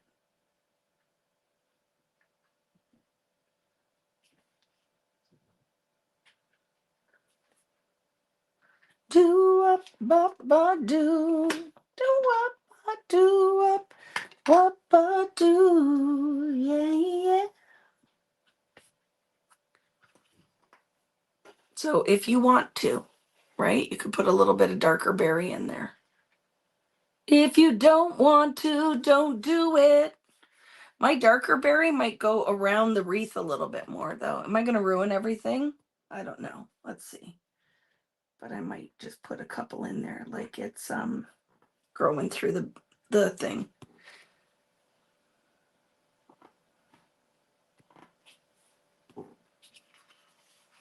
You do whatever makes you happy.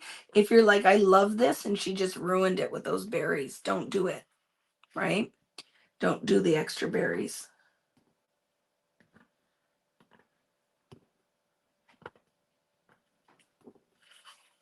Don't do it if you don't like it. It's your art.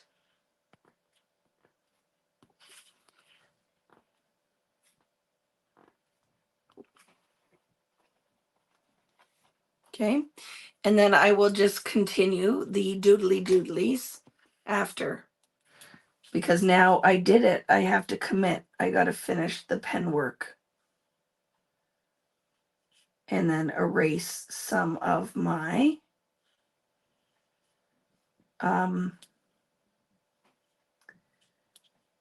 erase some of the pencil lines.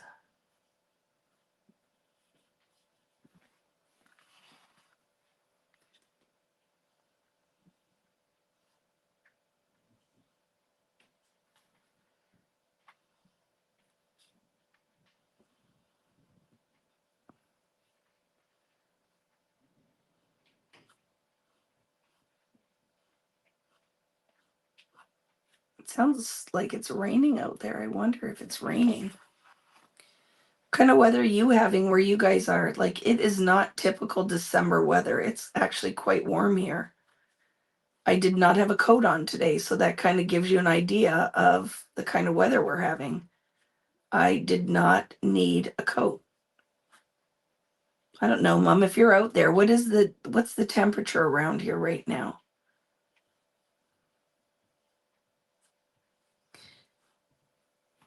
Right? So you'll just go through.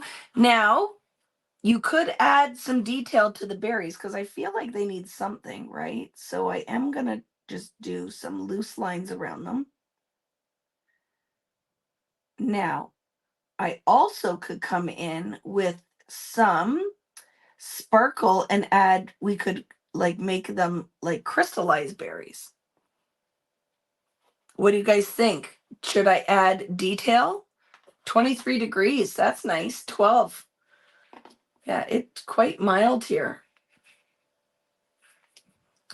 Right, so I will end up continuing this. So when we go to do the layout portion of this class, this will be my custom made background art. Right, my custom made background art. So what I'm saying is you totally could go in with these with some stickles or something glossy accents, and you could do something with the berries. So do you see now, friends who are like, maybe you didn't like your branches, do you see by just doing the light pen marks, that really adds a whole layer of dimension? I don't know. What are your thoughts on this? Do you like this? Do you think it looks like cockapoo? Or do you think that for a quick doodly project that you're happy with how mine turned out, how yours turned out? I would love to know what your thoughts are. If you're like, okay, I watched, but I'm not sold on this. It's too messy for me. Because I want it to look just loose and doodled. Could we spend more time and make it perfected art? Sure, you could. I feel like the berries have to have, now that I started doodling, the berries have to have, you can't leave them without a pen line on them. They need a little pen line. Thank you, Natalie. Yeah, I do. I think it's going to be pretty, right? We totally can do a layout on here. So when I finish, right, I'll just continue that pattern around. Could you have left this with just the eucalyptus type leaves? You sure could, right? You sure could. Did you have to do the second berry with the end of a pencil? Not at all.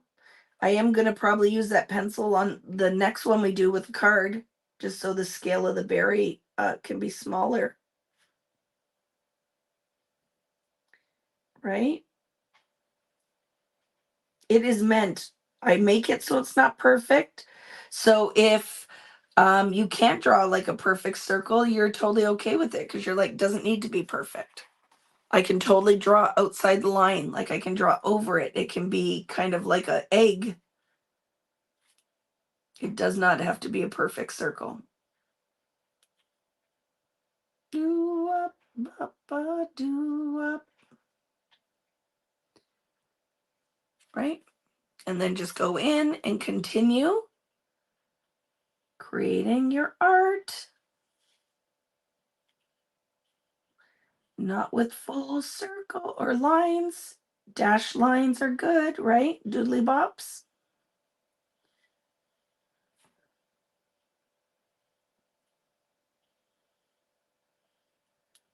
But keep in mind that one leaf has to be on top while the other one is on underneath, right? So when you're drawing, stop. Like my berry is on top, so I wouldn't draw the leaf through the berry. They're not transparent berries, they are opaque berries.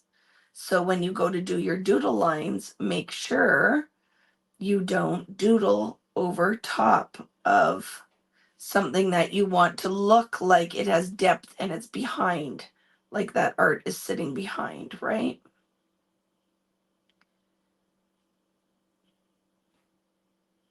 And if you draw and you're like, I wish I would have added a little bit more depth to some of these, you totally could go back in, right? And add like a little bit more shadowing now with your, that you have your outline on there. You totally could go back in as long as your pen is um, water resistant, right? That it wouldn't, you're not going to ruin it by painting on top. Because I might, like, that might be my finishing thing is I'll go in and add a little bit of depth if some of the colors look a little bit too light. Your brushes are bad. I'm going to tell you, it is the one thing. I don't make you spend money. I don't. Like, you could go in here with $80 watercolor. I have it behind me. I am an artist for life, so I have very expensive tools. I have Badger watercolor brushes that probably cost me when I was in art school like $40 for one brush. But you don't have to buy a $40 brush, but you can't use a dollar store brush. If it has like fibers that the brush goes like this and won't form into a nice point, it is not your ability, it is your tools. So you really don't want to use cheapo brushes. Like when I do a class and we're doing painting or whatever, I will say it. Don't use a cheap brush, and I'll see it in class. So I'll say bring a paintbrush, and now I'll get like detailed and say like bring a number 10 round. And people will come in where they've got a pack of paintbrushes they bought at the dollar store, and they are that kind of horsehair fiber. So all of them will be like this, and I'll look and go, try my brush, my friend.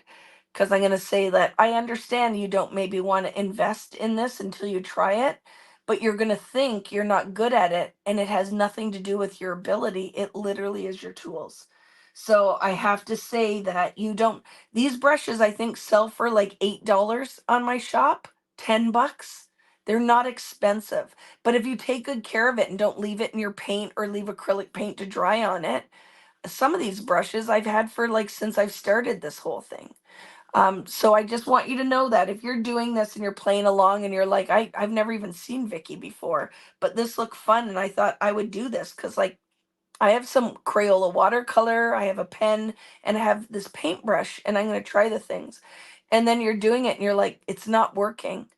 It probably is the paper you're painting on, the tools, it's not your ability. So don't quit. Don't quit. Keep giving it a try. So I will come back and finish this one as well. And I'm going to cover that. I'm not going to do any pine boughs on this. So what I'll end up doing, right, is I'll come back and fake this back into the same style so you can see it without the pine boughs as well. So I'll come back and paint this very subtly, not add any more berries. So I'll have two backgrounds that we can choose from. But now we're going to do the smaller one. Now we're going to do the smaller one. And what I want to do with this, so I'm gonna opt that when I do this, I'm probably going to cut it out. So it's going to be layered on a card. So I'm not going to cut my mat down to size for a card. I'm just going to make two wreaths on here that I then will cut out or cut and make a card or a tag out of. Okay. So for this one, we're going to do a little smaller now. And I'm going to do two different styles. So I'm going to do one in green and I'm going to do one in gold. So for this one, I'm going to go in a little darker on this one. To start, I'm going to go rustic wilderness. And I'm going to use my cup. And I'm going to go in here. And I'm going to make a circle like that. And I'm going to make another circle on top of that one. And then another one that's kind of offset. So that is my first circle, right?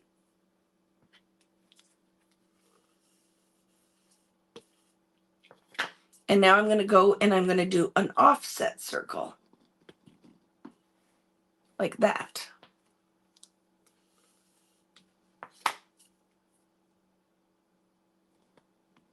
Oh, I just did this in oxide. Did you guys notice that? Dum-dum. But it's okay. We're just going to go with it. So Vicki, because she has all her inks here, I did that in oxide. Do you want me to paint one in oxide? Why don't we? Let's do that. I really wish I had a little brush handy. Let's see if I can find one. Smaller brush. That doesn't take me a long time to look for it. Do what do what do. Yeah, yeah.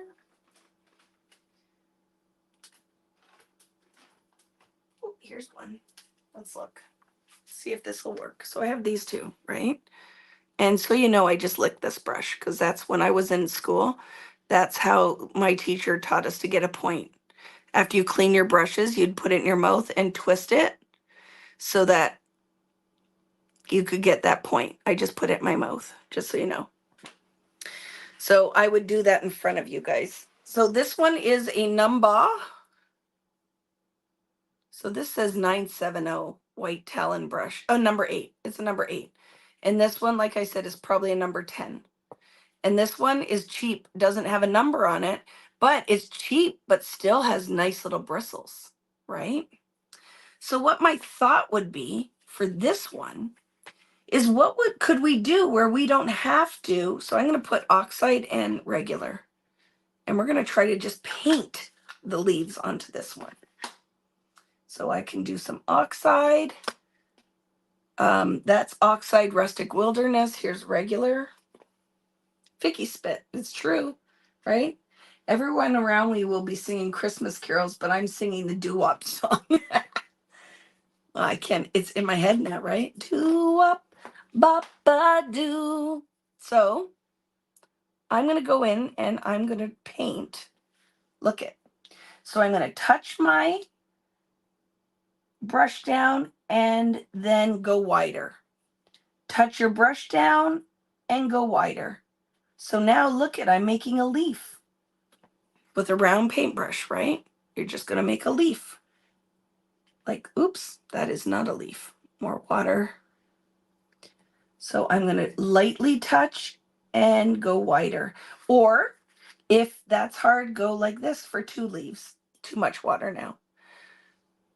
So you guys might not like this. If you could do it like this, right? Or you could draw them on. Because this one is going to be all just little teardrop. We're doing little leaves that are going to go like this, around this. Like this. We are really just filling our 2 circles in with leaves like that. Okay, leaves like that. So with that, then, if I pencil them in, I could totally just come and watercolor it. So that's probably a little easier, right? Like that. Oh, look how pretty it is already. Or if you're brave, not too much water, because if it's too wet, it's hard, you could go in and just paint little leaves on your wreath. I'm going to say, let's draw it and fill them in.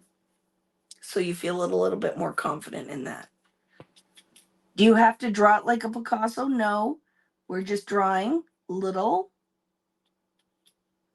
just to kind of think about where your placement's going to be, okay? These should curve into the circle, not stick out. Watch, curve. So when I start my line, I'm going just opposite to that, but they should curve in. So you have your like stem, but your leaves should curl into the stem. Does that make sense? Curl into the stem.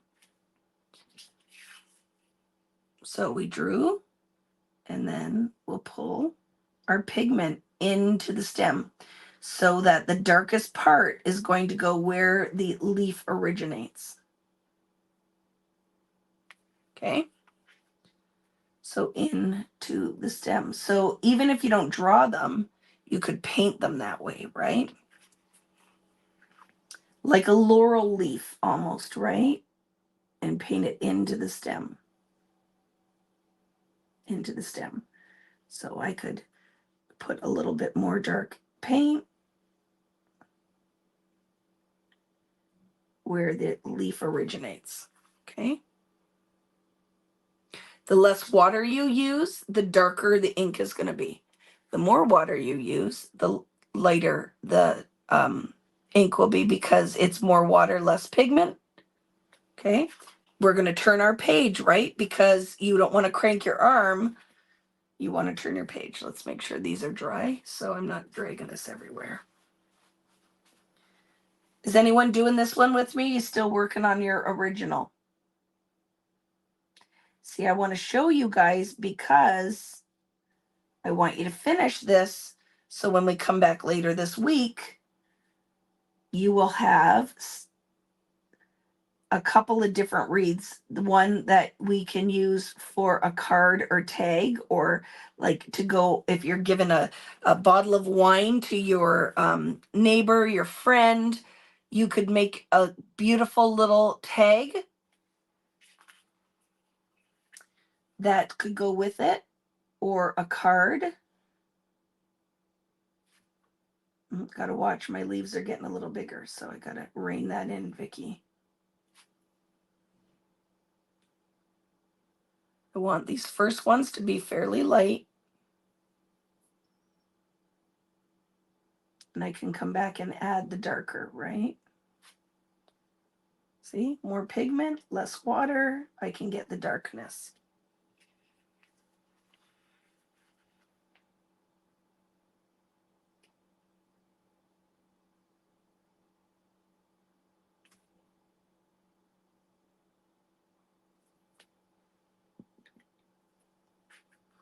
It's fun, right? The little wreath.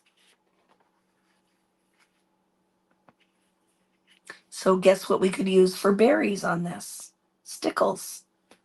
Anything that you could go and put little dots on, which could be, or you could use what do you call those things?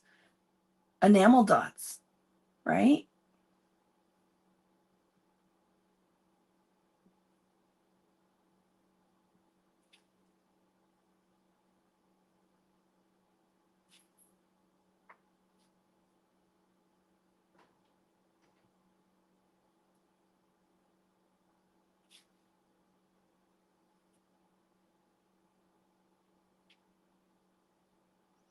Sorry, concentrating now. So remember, we have double rings here. So I am following along with the one circle pattern. And then I will come in and fill in the second circle pattern.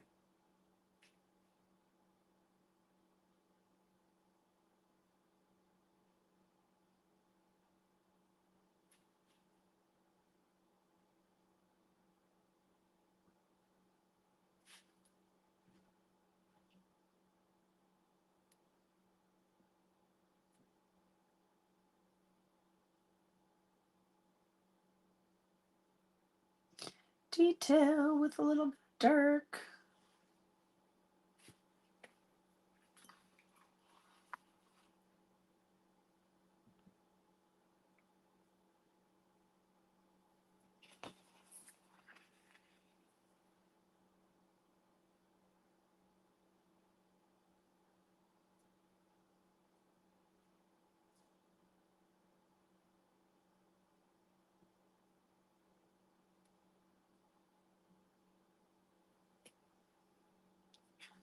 Okay.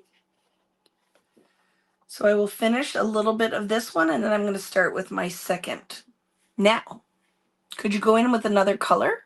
Sure, your second ring could be a totally different color. I don't have many distress ink pads, but I do have distress sprays and distress mica. Can I use that? You sure could. You could use Reinker as well, because we're using it as a watercolor. So for sure, Tammy, you totally could. Totally could.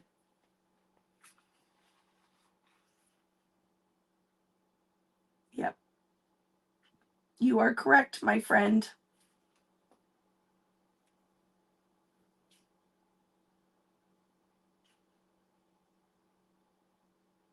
Okay. So there's my one ring. One ring finished. I am going to still keep using the Rustic Wilderness, but I'm going to put a little bit of mowed lawn beside it because I think color-wise, they're still like a bluey green.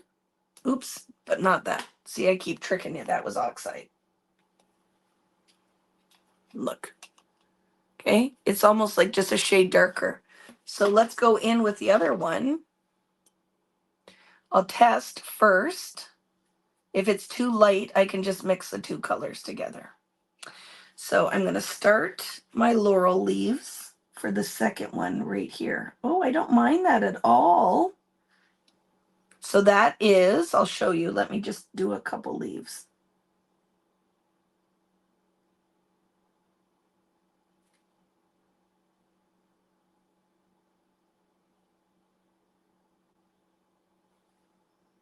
With the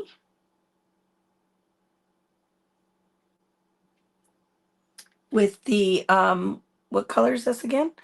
Mowed lawn. And you guys can see with it the two colors.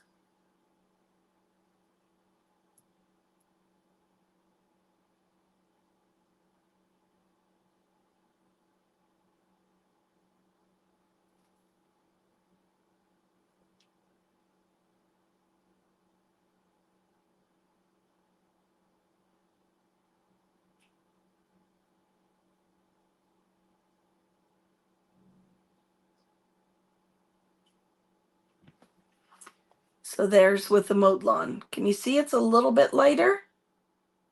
A little bit lighter? I love this one. Could we do this in a giant leaf background for a layout? You sure could. Right? You sure could.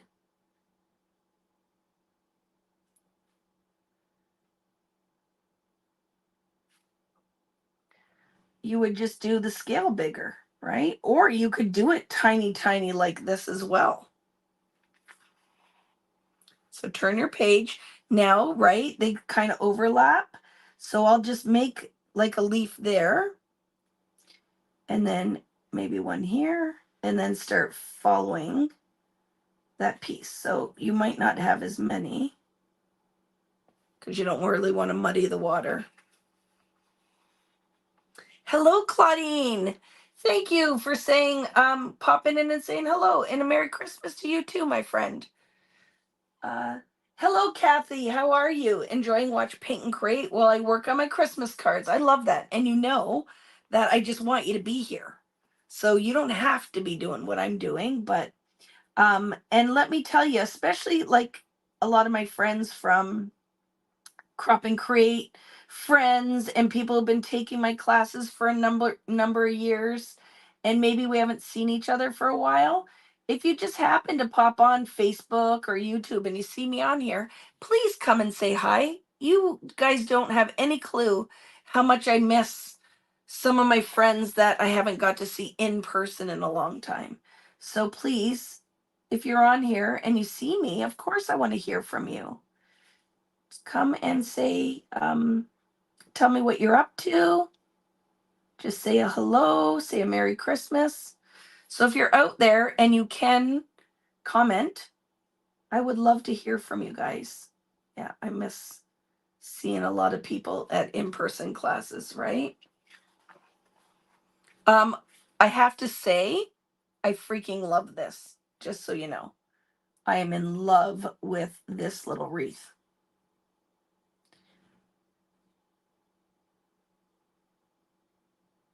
Absolutely in love with it. If I do say so myself. And it's done. Look at that. What do you think? Very fun. Now, like I said, I think I'm going to leave this just as it is. And then I am going to, hello from Florida. I am going to make this is going to be somehow going to be a card. I don't know. We'll figure it out. But I love that one. Okay. So there's one option. Now, the other thing that I want to do is I'm going to clean the ring. I'm going to find a smaller cup. I want a smaller cup. So let's see what I got.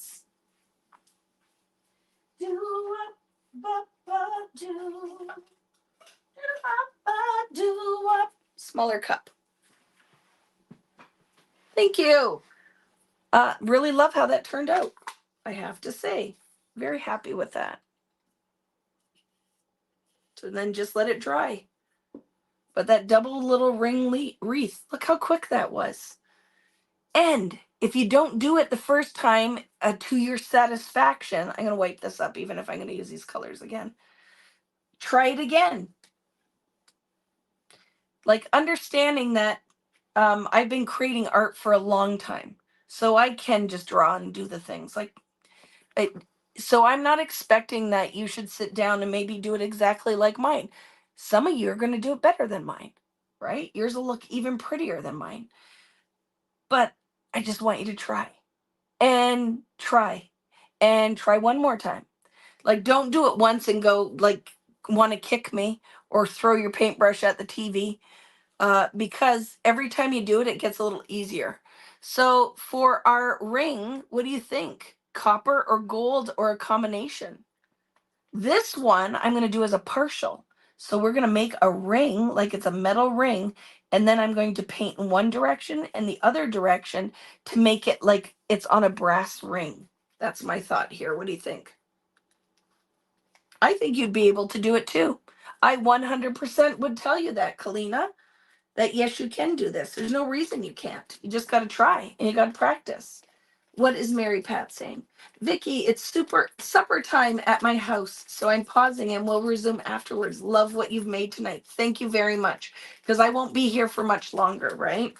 So thank you very much, because what our goal is, I'm going to do the other one, and then I want you to practice. So I think the layout portion of this is going to be on Wednesday. If you cannot join live, you can watch it after the fact. But I'm going to create a layout, a card, and a tag from my leftovers. Like this one is going to be, I think, the tag base, or I'm going to cut this. This one I'm going to cut out and we're going to layer on something. I might even do two of them. We'll see. The one that we're going to do, the next one is going to be cut out and go on a card. Okay. Are you going to sleep, Kari? Is it an early night? How you feeling? Kari has been sick with a cold, but I don't see where she said good night. I don't think I'm getting any comments. Oh, I am from Facebook. Oh, have to head to bed. See you later, friend. Feel better. Okay. So what are we going to do with this one is I'm going to paint, because these are part of my collection as well. This is what they're called, cosmic watercolor set. You get a watercolor brush in there. I will use these if I'm traveling and I don't have an open cup of water. But for the most part, the nylon bristles are not going to do the same as like the synthetic bristle is not going to do the same as like that nice tip, non-plasticky bristle. So I don't tend to use them unless it's because I'm painting somewhere and I don't have an open cup of water. It's like a travel brush. That's how I use it. So it's added benefit that they put it in there, but I don't tend to use it too much. I'm going to go just with that gold color. Now here's the magic with these watercolors is they are very pigmented. Like there is a ton of sparkle in here. So what I like to do is put water on here, but then just start blending so I get a good amount of pigment in there. Like, look at that. Oh, love it. So this one is a little bit more of a coppery gold. And then the one in the original watercolor set is more of a true gold, like a brighter gold, right? Here we go. So I'm going to paint on my rim of my cup, depositing lots of pigment. Okay. Hoping that I don't, whatever this blue is on here doesn't transfer. Fingers crossed, right? And then I'm going to go on here like this and do a ring. And then I'm going to go and do it again. Because I'm okay that this looks loose and watercolory because it's supposed to not be perfect. But I love that now I have this metallic coppery ring. Okay. That has to dry. This one has to dry because we're building on top of it. Hello, Mary. How are you?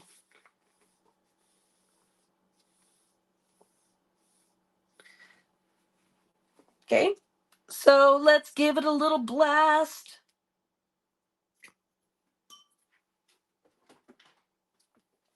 Could you do this all in metallic? You sure could. Oops.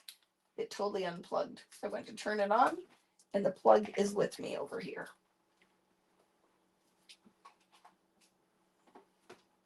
Hi, Tina Marie. You're making gifts for your gym buddies. I love that. Cards and bookmarks. Plan to rewatch. Well, that's the magic of these lives, right? Even though if you can't do it with me live, the content is here for whenever you can catch up. Dry already. So, what my thought is with this one is that we're going to do this kind of idea. So everything's going to curl around one side, and then it's going to go in the opposite direction on this side. So we can do like a pointed leaf. I might just stick with what we have, and I might do some filler of these. Or you could do a like holly leaf, right? For a holly leaf, then I would draw like this, and then I would go 1, 2, 3. 1, 2, 3. Right? If you want a holly leaf, you totally could do that kind of idea. I'm going to keep this all doodly and simple. So I'm not doing any of that. Just so you know. So we know in the middle here is it's not going to come down at the bottom. I'm going to do it about here is where my center is going to be, which could be a bow, which could be berries. This is going to end up probably being, I'll put like a little bit of red down here, but I'm going to find some kind of enamel dots to go in that spot. But we could put a base with circles, right? So let's say, do you want to do it with a pencil? It's a little big, but why not? Let's do it. So let's go with our festive berries and kind of just do a little circle cluster of berries. So I'm going to do one right on it. Actually is very fun, friends, with the pencil. Now I'm going to come in with a darker one as well. So we have those light berries, and now we'll go in with a little bit of lumberjack plaid.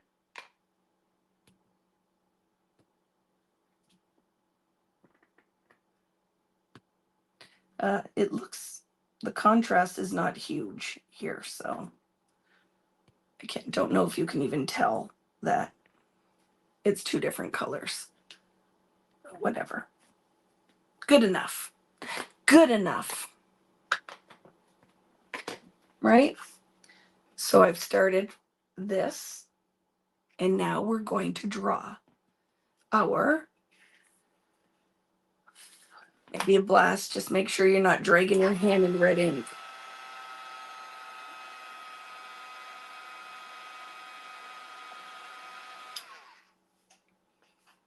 Now your metallic is going to come through, but that's why we'll put some berries on it.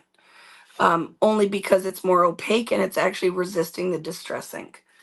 But we're okay with that. So I want a long branch of this, a long one that's going to start. That's what I'm going to lay my art out.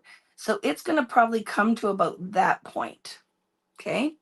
And I'm going to do it on the outside of the ring because now we know that that ring is going to resist the ink. So let's start with some kind of loose kind of pattern of a long branch like that. And then I'm going to come out, and this one's not going to be as long. It's going to stop to right about there.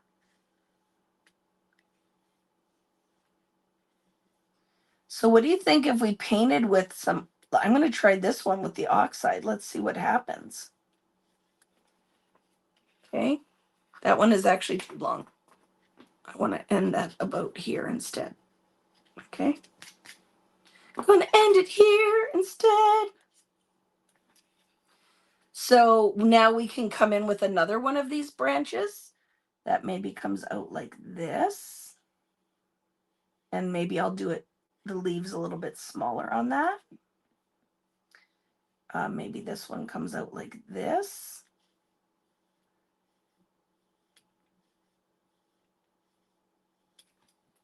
And maybe one out here like this.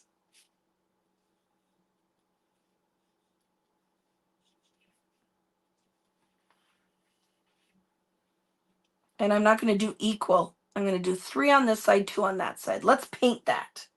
And then we can build up from that. Here's a close-up if you guys want to see it. And if you're doing this later, you could freeze or pause the camera. And then you could do that. But that's what I'm going to start with. Okay.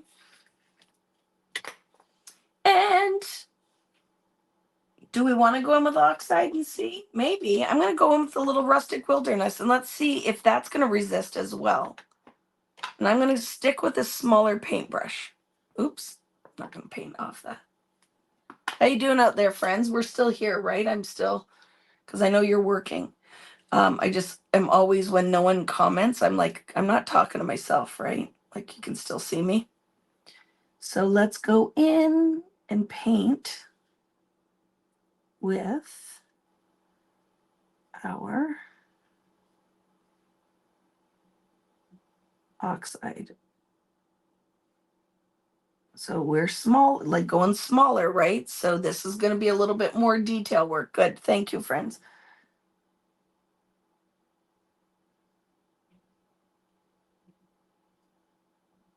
So the smaller you work, it's a little trickier. Now I'm not doing all the leaves with the oxide. I'm just going to do the bigger, I think, just the bigger ones. Don't have a brush that's too wet. It's too hard to control your medium.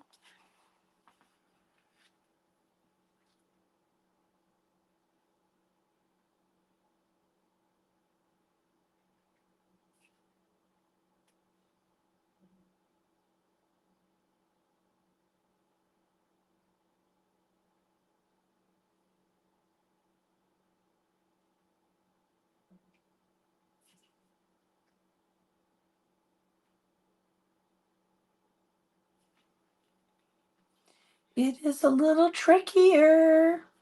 So, and you notice that I paint where I'm not going to drag my hand in, right? So you might want to start closer to the top and bring your hand down rather than start at the bottom and feed it up, because then it's easier to put your hand in it, right?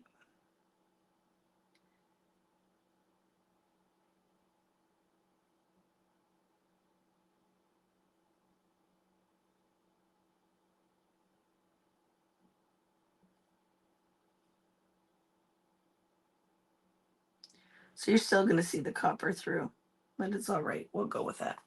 Okay. Wendy, it's hot where you are. So I'm done with that oxide. I'm going to go in with some rustic wilderness for the rest of them. Let's see if I mix a little bit of it together.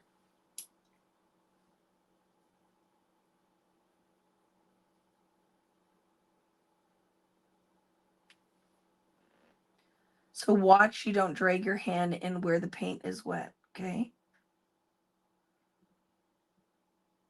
Too much water, too hard to control. So definitely less is more. You can always add, but it's very hard to take away. And this little brush is definitely a little trickier to use. Let's see. Can I go with my big one and just go very gentle? We'll try. I would like to use that little one for detail, but I'm not loving it for the painting of the leaves.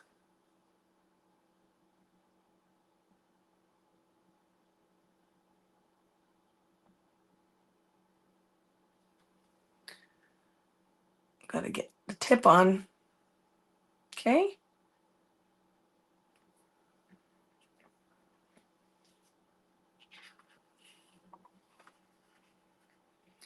Do do do do do do do do do do do do do do. This Christmas.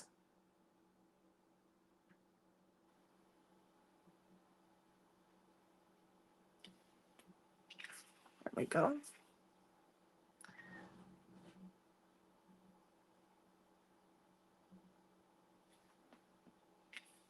So now I'm going to give that a little blast.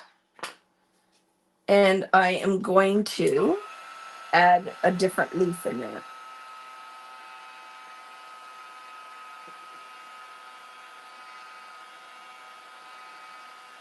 Yes, like an embroidery hoop, right?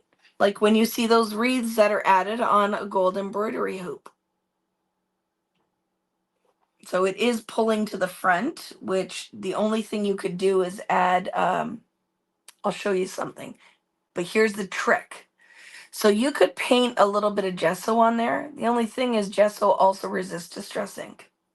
So, or some chalky, you need something that's a porous medium, right?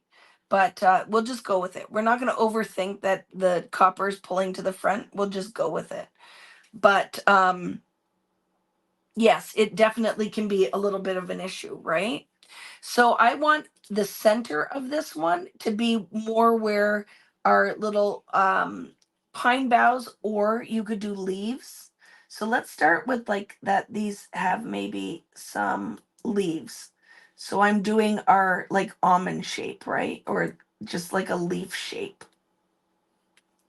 So that we have like a little bit of pattern in here of leaves, because that's kind of the filler in here. Okay. The filler is going to be these kind of leaves, right? Some little leaves. And then I'll fill it with a little pine bough. Our last thing is going to be a little bit of pine bough to make it Christmassy. So that could come up like this.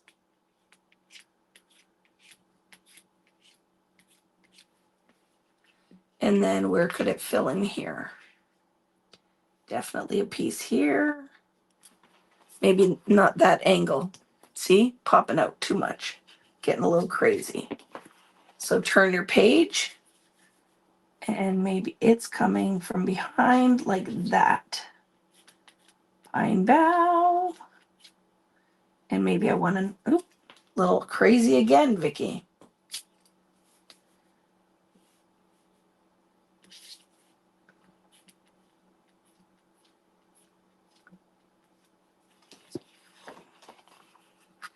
Pine bough.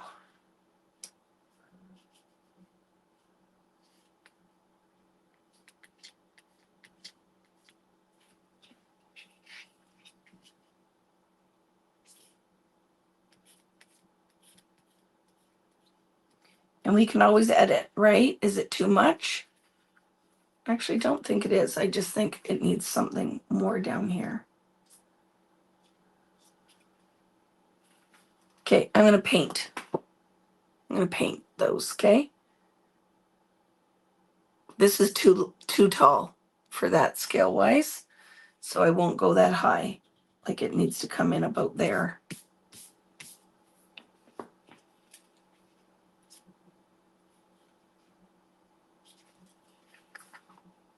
Let's do it. I'm gonna go dark green on that one. So what do you think? Forest moss, or we can also use oxide of rustic wilderness, because pardon me, distress of rustic wilderness, because it's going to show up darker than the oxide would. So let's give two options here. Forest moss is going to be greenier, so the contrast will be higher, right? It is a yellower, see? A yellower ink, but it is not my favorite of green. Remember, I'm more rainbows and butterflies. I'm going in with my thin brush now. So I'm going to make a new color out of those two, so that I can still have my bluey green. Let's see, I'm going in, friends. Wish me luck. So let's pull this guy down. And then pull our pine bough in. I love it. We need one that comes like this. Oops, look how heavy I just went. Let's see if I can do a little blending out. That water's not clean enough, so let's see. Did Vicki just ruin everything? I don't think so, but I gotta let that dry now before I can put color back in. Okay, so I'll leave that alone and I'll come back in, but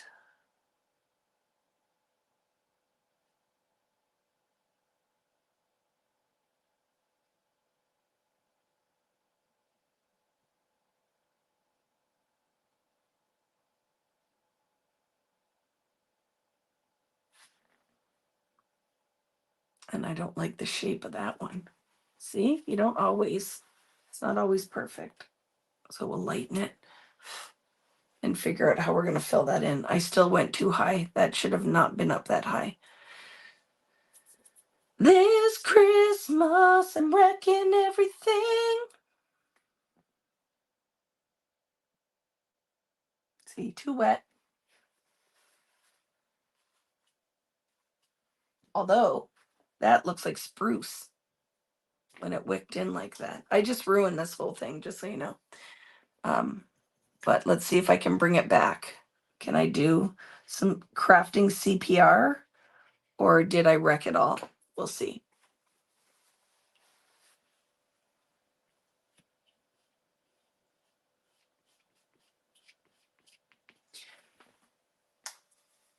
Crafting CPR.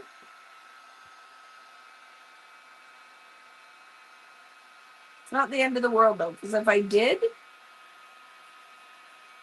do a little too much, I'll just do another one. I'll start again.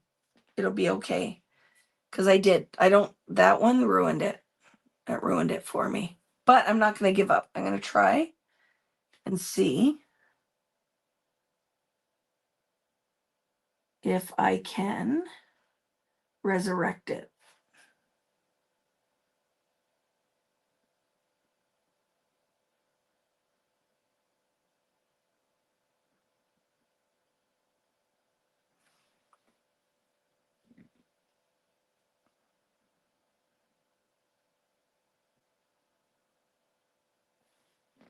Oh, that might have done it. Okay, turn it. This I wreck though, just so you know. Just a piece of paper in my time, right? So I'm not mad. I'm just telling you, you might see a different version of this because I'm loving it. I just might come in and redo it because I went a little too far.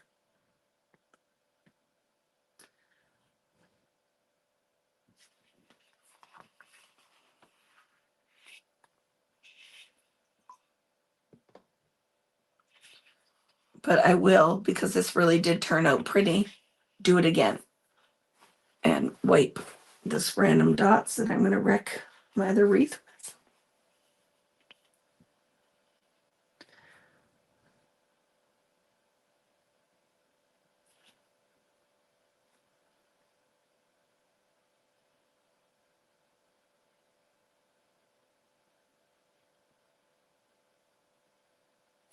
There we go. Now we have to do these leaves here.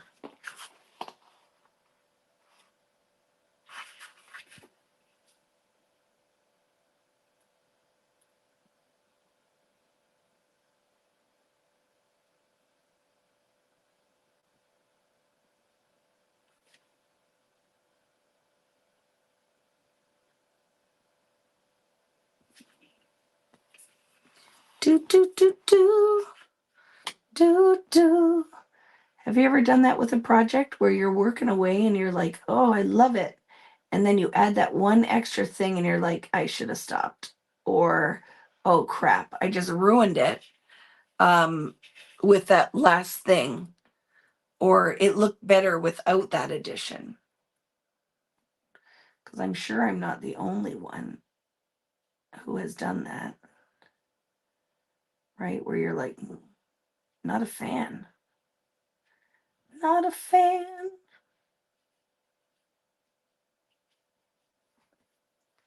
So I want to go in with a light green. You do it all the time? Yep. And that's why, remember when I say less is more, you can always add, but you can't take away. Like with some things, you're like, oh, I took it to the next step. So I'm not quitting on this because I'm going to show you. I don't hate it, but I pilled the paper here because I rubbed it away, right? But when I go over it with my pen, I might be able to do a little bit of damage control. But I love, because you think if I recorded all of this, you guys would only see the highlight reel, right? When you watch these things online, you see the highlight reel. They're not showing you most of the time the mistake, or like, so I find as a creative, it can often make you feel less than, because you're like, oh my goodness, like look at, she just did that in like no time flat. Like card makers, scrapbookers, have you ever watched and you're like, I could never match the level of talent there, because she is just does, or he does amazing work. But you're always watching like a recorded video. So you're only seeing the highlight reel. They might have had to do that project 12 times to get it to look perfect. And that's what's kind of sometimes can be very artificial about social media, right? Or watching YouTube videos, is you're only seeing, like they've sped it up. It could have taken them 12 hours to do something, but then they have trimmed it down, put it into a smaller video without all the details in it. And when you sit down to do it, it makes you feel maybe less than, because you're like, I can't achieve that. I try and I try and I try, right? Like, right? I try and I try and I try, but mine never looks like that. And I'm like, but it could. You just have to know that you might only be looking at the highlight reel. Okay, let's get our pen out and try that. Well, I do these live for multiple reasons. I love the connecting, which you guys know. So if I did it recorded, how would I talk to any of you guys? I'd be sitting in my studio doing stuff all by myself all the time, and I probably wouldn't do this anymore because I'd be like, well, I'm not enjoying that at all. So I am going to now draw on it. Okay, I'm going to see if I can't bring it back to life with a little bit of pen and ink.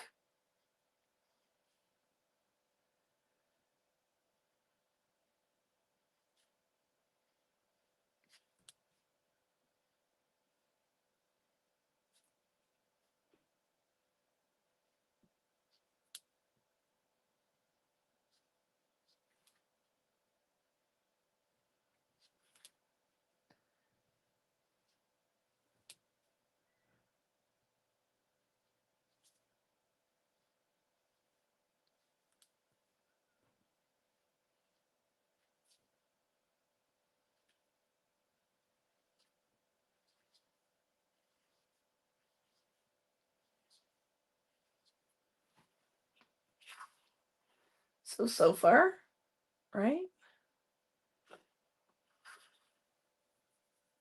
The speed increase buttons on your I love it, Nicole. Life is not edited, but you know, there's the whole like catch 22, right? With these videos are so long that not everybody wants to watch it all. But really to do the art, it's going to take time. Like I will watch some like YouTube videos like doing maybe something like baking or something that is completely new, and I will watch it a couple times and then I will just shut it off and then go and do the things, right?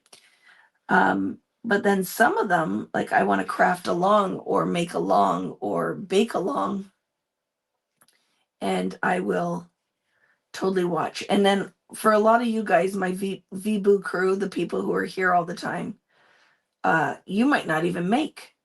Like some of you might have been here and never have created anything that I've made. You just enjoy the company because you're knitting or I love when it's like spouses are watching hockey or doing something. So you're like, you have this kind of on in the background because you're like, I just want to hang out with friends because maybe I haven't been to a crop in a long time. So you kind of just are happy, right, to sit here for the company. Totally okay. I don't care as long as you're showing up. I'll take you any way you come. So let's see if Vicki can fix this jacked. That's not bad. I'd have to say that I could just go with this, right? Everything doesn't have to be perfect. Sometimes it's nice to just be done. I have to say though, in all honesty, like I feel like I might still try to do it again just to see if I can achieve what was in my head.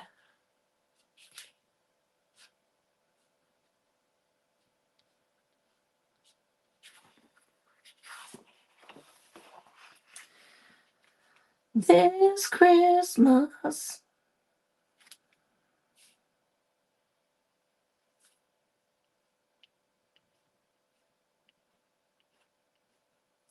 This one looks more like a spruce bough. Like it has more branches on it. Maybe that's what I should do, is just a little bit more pen work, right? Oh, I kind of like that. So there's more needles on these.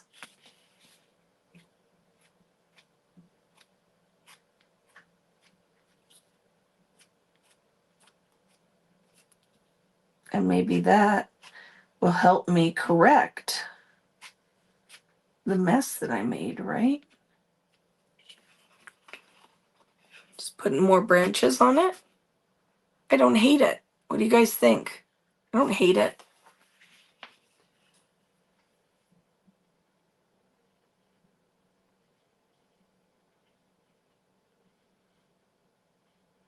Well, to me, the pen marks is like the stamped image. Do you know what I mean?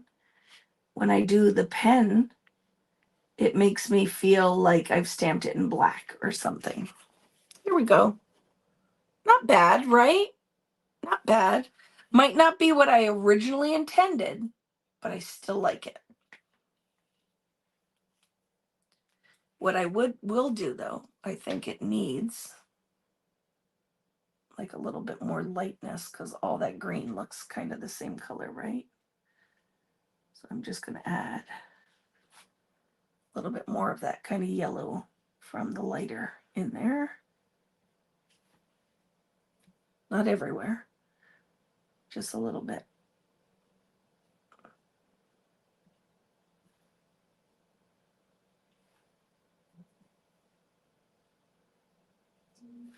There. And for this one, I feel like it needs some taps to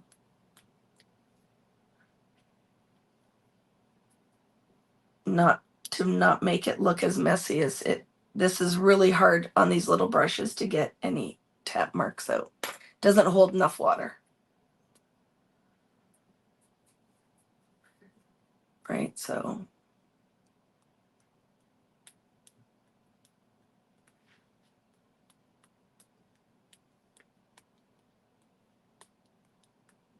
a little bit more forgiving.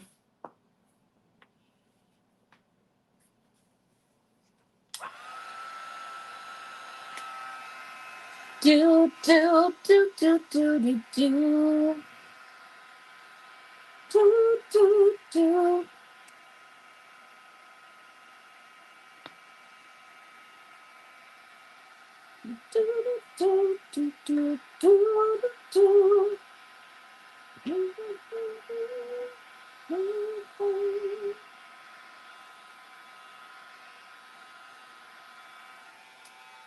So what card size would we do? Let's see what size is this, because I'm going to cut this out. Or should I cut it like it's a die cut, friends? What I will need, though, I think it needs... Do I need a hanger on it, do you think? Do you see what I'm saying? Like do a little... Because we could add a bow on here for dimension, right? So what I'm going to do here is like there is a hanger ring.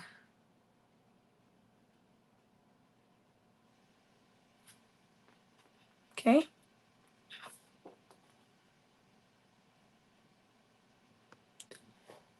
I would say that this, like this one, I don't know. There's no size on it. But I would say that's like a 6 or a 4. And then the other one is a 8 and a 10.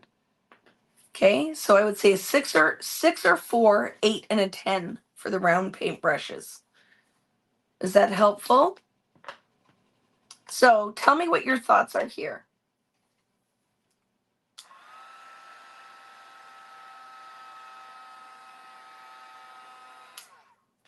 Should I cut this and then just put it as a mat on a card? Or should I cut it out like it's like a die cut piece?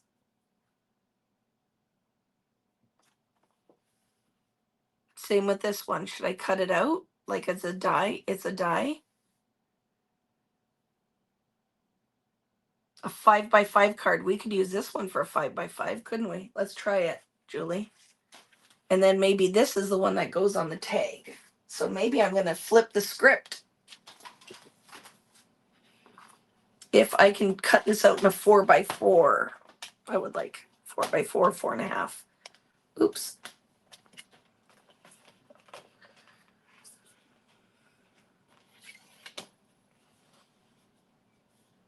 So I want to cut it bigger to start and then cut it down. Because this one I'm cutting out. I've decided already.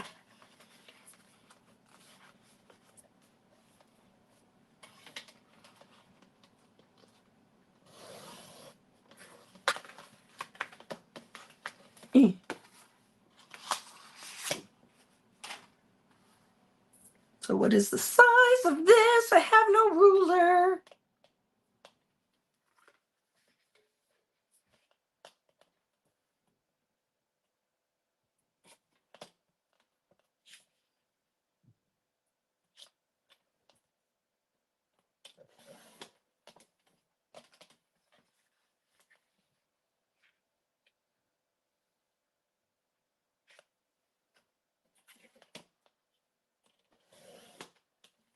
Okay, that's 4.5.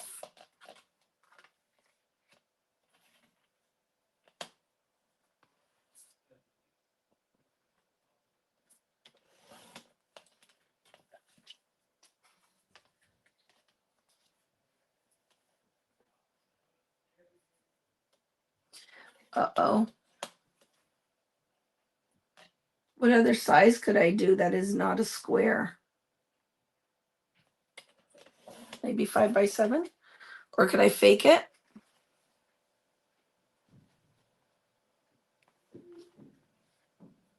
We'll figure it out. But that's what I'm going to use, right? Because I really feel like I want to find a bow die cut. Because that's what I feel like a big red bow on here is going to be my piece. because that's this finished size now is 4.5 by 5. So now I want this to be matted, right? I'm gonna have to figure that out. And then this guy is gonna get cut out. When I do it, I'm gonna cut it out.